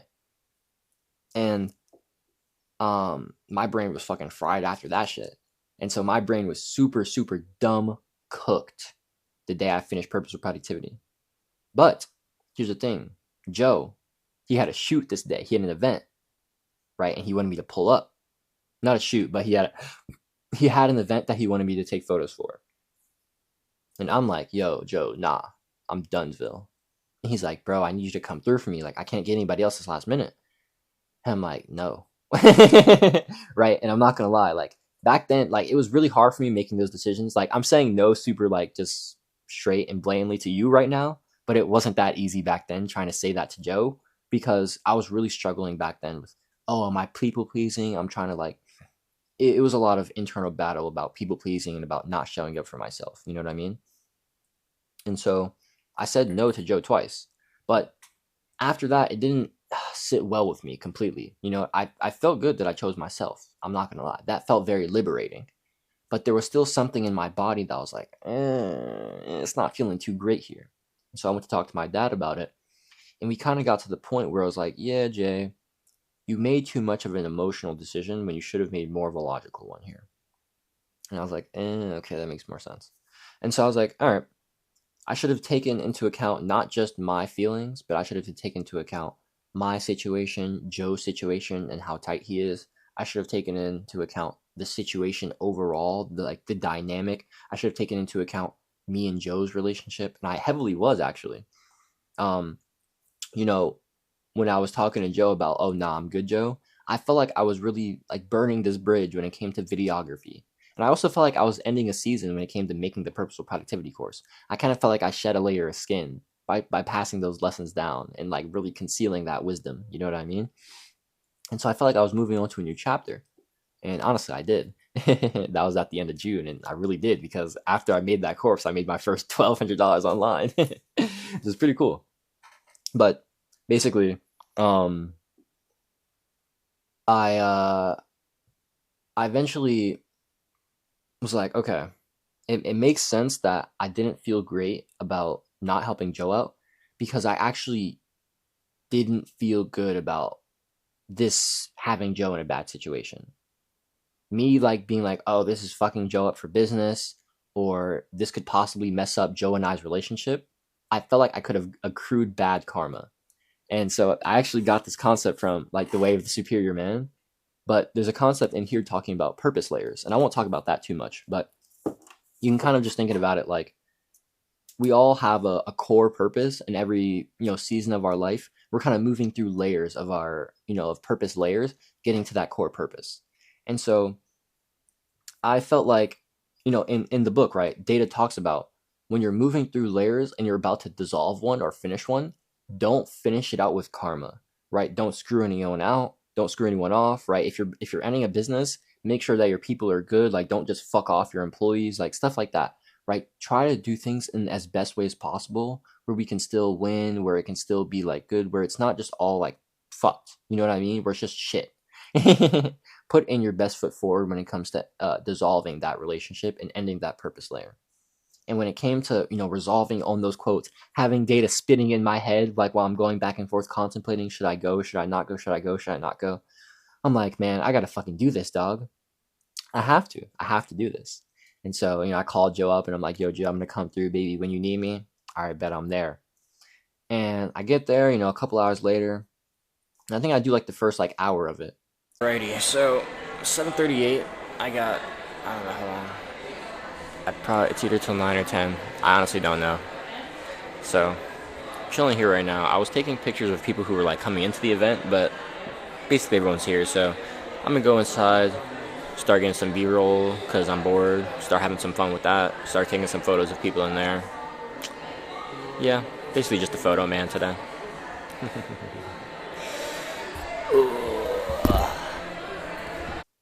And I'm kind of sitting there, I'm like, wow, I'd much rather be home right now, but I'm really glad I came here because this was the correct decision. And then after I finished that shoot, once we like kind of like finish up for the event, it's like a few hours later, and basically it's just like final cleanup. I'm sitting, and I'm like, damn, man, I was here for 3 hours.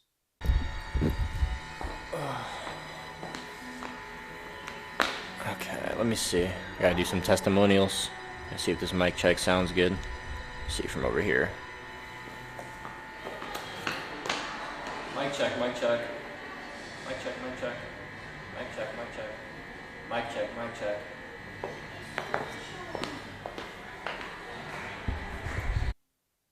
I would have rather recorded 10 more videos than be here for 3 hours. But I'm still glad I came, because I'm glad me and Joe are good. But fuck videography. I love coaching. I love YouTube. I'm all in on that shit, baby. Let's get it. That's purposeful productivity, man. That's purposeful productivity. That's what it's about.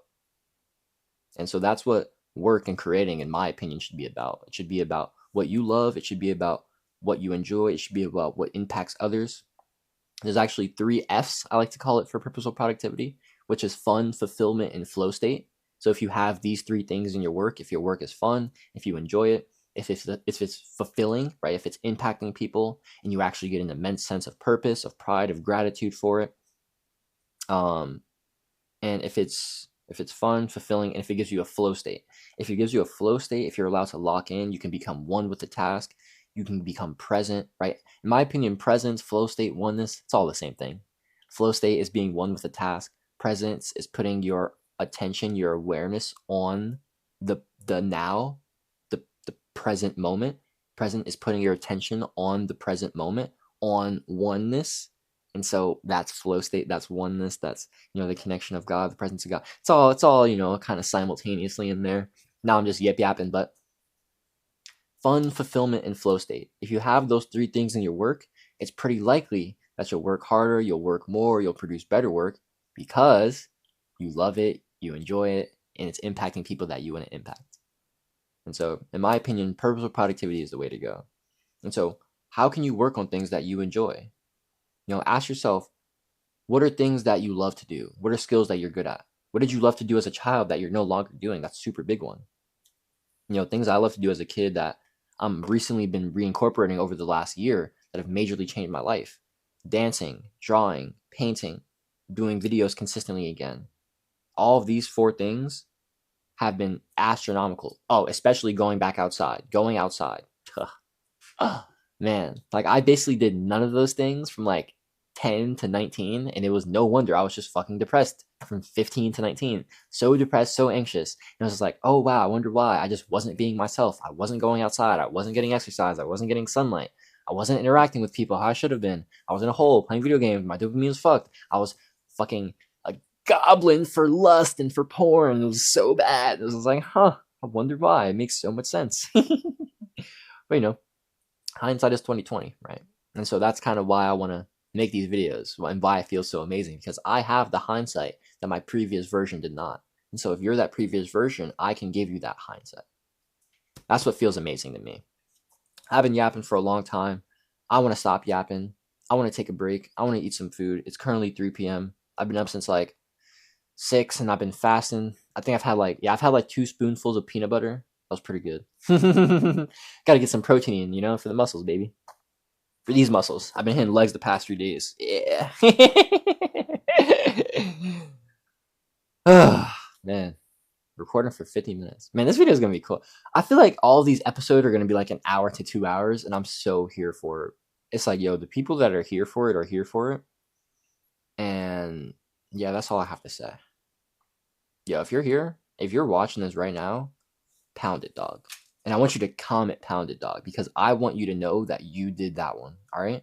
So if you just did that pound it, dog, please comment pound it, dog. I want to know how much of a real one you are. All right. I'm gonna catch y'all.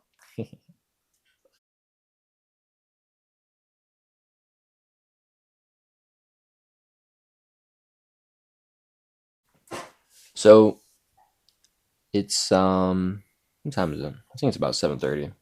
But I was doing the edit, and the edit, DaVinci didn't want to work, so I was like, all right, well, how about we take a break from the edit? So I'm like, let's wrap up this video, talk about the last pillar, the mind, and specifically learning. In my opinion, learning is actually probably the most important pillar. It's interesting. Because the thing is, learning is how you expand. And without expansion, without growth, you're always growing or you're dying. There's no maintenance. And so learning, always constantly seeking, always chasing your curiosity, it's so beautiful. And I think having a Renaissance perspective, a holistic perspective, is the way. Think about Da Vinci. Da Vinci was such an illustrious figure. Why? Well, one, because he was super good and he had multiple disciplines. And we're going to talk about that in the book in a bit. I actually have Da Vinci's biography right here. I want to read a quote from it. But he also explored his curiosity. In his biography, Walter Isaacson talked about how in Da Vinci's journals, he'd ask himself the strangest questions. Like, why does a bird's beak this long? Or, like strange things like that. And it's like, I feel like something shifted in me when I saw that. And I was like, wow, I lost that in myself. I lost that endless curiosity to just explore. And I feel like once you start tapping back into that, that is where things start shifting. And I feel like for me, I've been getting back into that myself in terms of being more open about exploring more mystical paths. Not that I was closed off to them, but that I thought I was acquiring too much spiritual knowledge without like actively implementing it. I was like, oh, maybe I'll like slip into a deep hole or whatever. It's like, if I want to integrate these things, if I want to live by these things, and I trust that God will show me how to do it, then all I have to do is seek, ask, and receive. And so that's what I'm going to do. But I still have to take the actions. And so I'm here taking the actions. I'm showing up and I'm learning and I'm buying the books and I'm reading the books and things like that, right? I'm seeking and I'm praying and I'm trying to cultivate that connection. But when it comes to seeking other things like fitness or art or filmmaking or business, whatever, I'm so in love with this holistic, multidisciplinary approach because I think it's the way. Let me read you this quote. I embarked on this book because Leonardo da Vinci is the ultimate example of the main theme of my previous biographies, how the ability to make connections across disciplines, arts and sciences, humanities and technology, is a key to innovation, imagination, and genius.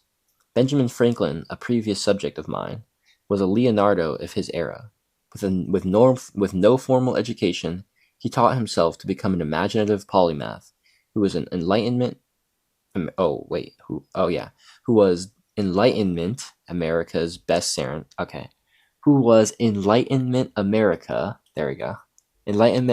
best scientist, inventor, diplomat, writer, and business strategist. There we go. So, Franklin was a polymath. Franklin was a Renaissance man, a Renaissance creator. He proved by flying a kite that lightning is electricity, and he invented a rod to tame it. He devised bifocal glasses, enchanting musical instruments, clean burning stoves, charts of the Gulf Stream, and America's unique style of homespun humor. There we go. Albert Einstein, when he was stymied? I don't know what that word means. Stymied in his pursuit of his theory of relativity, would pull out his violin and would play Mozart. Einstein was an artist, which helped him reconnect with the harmonies of the cosmos. Ada Lovelace, a Renaissance woman, whom I profiled in a book on innovators, combined the poetic sensibility of her father, Lord Byron, with her mother's love of the beauty of math to envision a general-purpose computer. And pretty sure we all know this one, the great Steve Jobs. Climaxed his product launches with an image of street signs showing the intersection of the liberal arts and technology. Leonardo was his hero. He saw beauty in both art and engineering. Jobs said, and his ability to combine them was what made him a genius.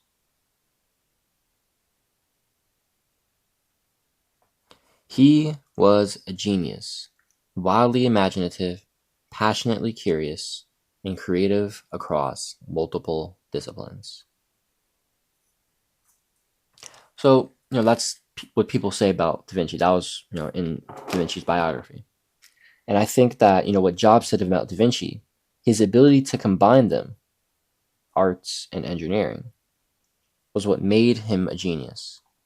And I want to talk to that specifically, because I think that the ability to link paths, to link disciplines, to link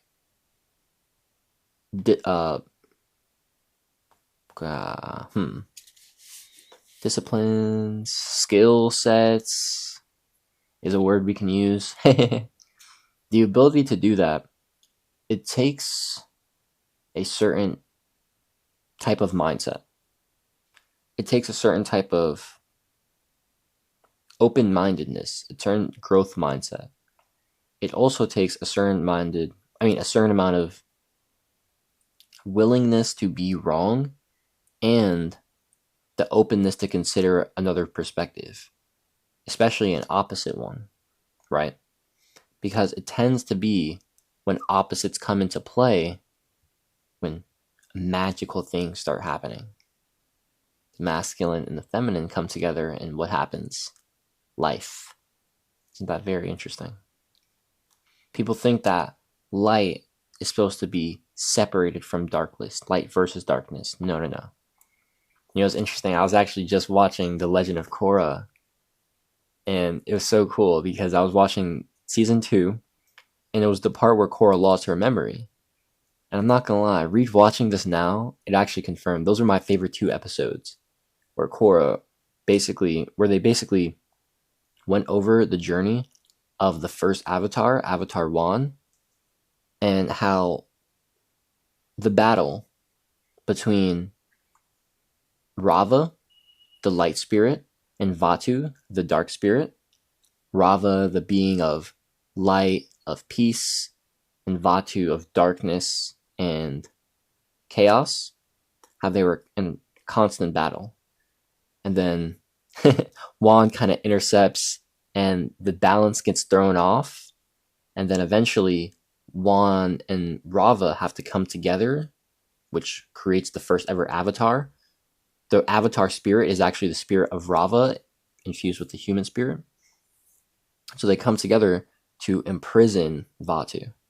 But I really love the showcase. Man, bro, Legend of Korra is so esoteric you wouldn't even understand if you didn't understand. Oh man, I've been really, really enjoying rewatching it recently. But basically, Rava, the light being, the Avatar, represents the positive polarity and the law of one. If you want to learn about the law of one, I'm not going to talk too much about it in here.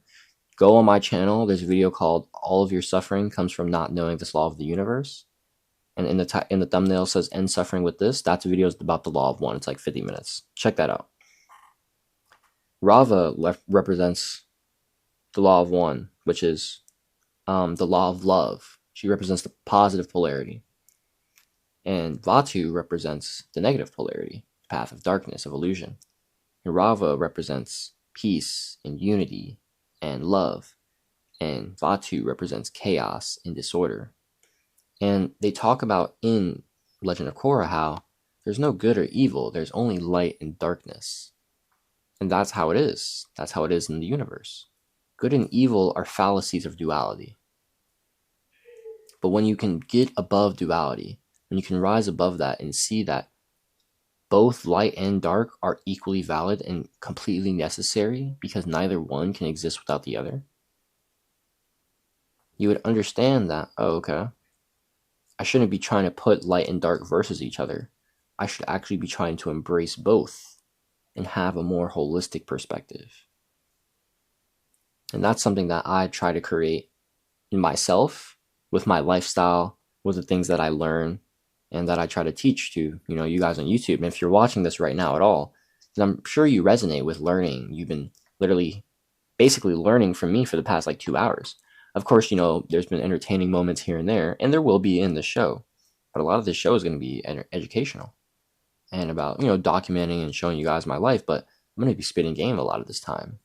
And it's for people who are trying to really lock in, and for, those who want to be on YouTube and who want to be entertained, but still want to take value away from the time they're spending, who still want to get an ROI on their investment, even if they still want to have some entertainment with that and still want to have a good time. I want the exact same thing for my YouTube content. And so that's how I want to show up and create my content. And so like I I just see such a beautiful vision of that in Legend of Korra. And I started talking about that because this mystical path, this esoteric path, has really been the catalyst for me and has been everything for me. And I only would have gotten that if I wouldn't have gotten that if I didn't constantly seek, if I wasn't always open and aware, right? There's so many people who aren't open-minded, who are limited, and that keeps them boxed in certain paradigms, certain maybe religious paradigms, or certain scientific paradigms, or certain atheistic paradigms, or certain whatever, victimhood paradigms, whatever, anything. And all of that keeps them away from their power. And it hurts me to see people not in their own authenticity, in their own power, not creating their reality. Because everyone can. And so it is my mission here to spread that mission. To spread that message that everyone can create your reality and everyone should. And I want to spread the message, the mindsets, and I actually want to help you do it as well. I want to show you what I'm doing so you can learn from me as I'm learning. But yeah, mindset is super important. Learning is super important. Having a holistic perspective, in my opinion, I think that's the approach. Polymath means many learnings. And, the original philosophers were all polymaths. Plato, Socrates, Aurelius, trying to think of other people, but a lot of the greatest philosophers of their time, a lot of the greatest minds were polymaths, or had multiple disciplines, or had practices where they can use the left brain and the right brain, the masculine and the feminine. All these are so important, guys. You need to have a holistic perspective. And I'm not somebody who doesn't embrace extremes. I'm not saying that you have to live a completely balanced life all the time. Extremes are necessary and they're part of life. However, you should also understand that if you want to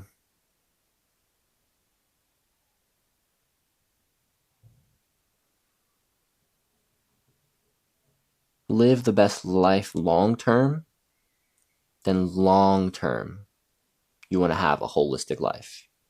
It's okay if in the short term you're extreme as fuck. That's cool. If in the short term you're like super hyper focused on fitness, locked in for like 2 years, awesome. And then you're locked in on business for like 4 years, awesome. And then you're locked in on like art for like 5 years, awesome. Then you're locked in on family for like 70 years. Or maybe like 20 years, awesome. And then maybe you're locked in on like philanthropy for like 30 years. I'm like, yo, that's sick, It's like, that's awesome. And over those time, you're still accruing a lot of skill sets. You're still becoming a multidisciplinary. You're still expanding your awareness constantly in a holistic and a polymathic and a generalist perspective. And I just think that everybody should be doing that, pursuing the interest that they want to pursue in a holistic perspective.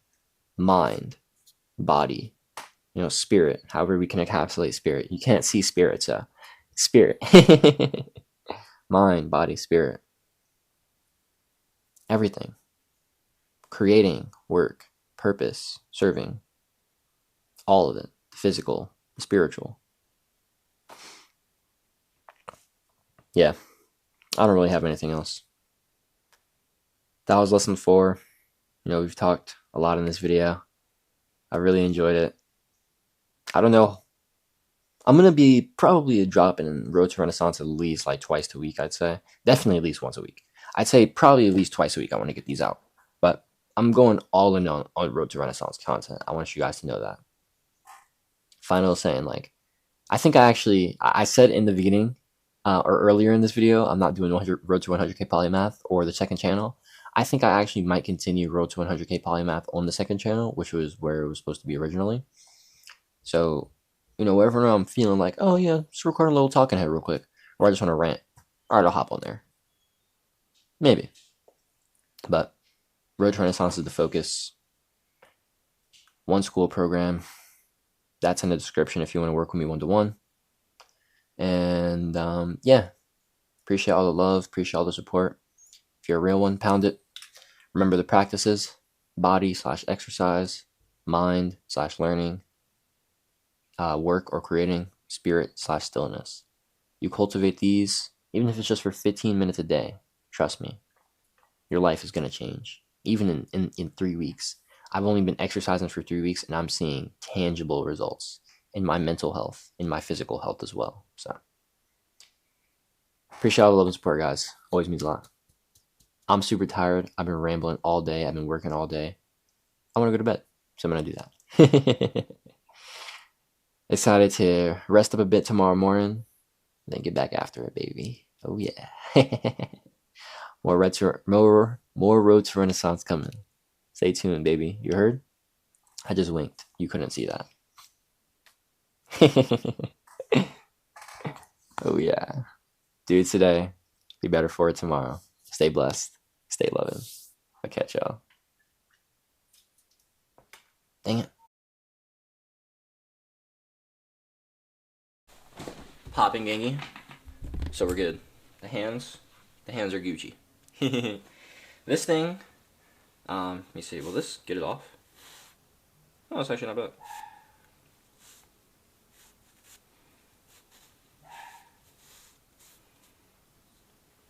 I don't know how to clean these things for real.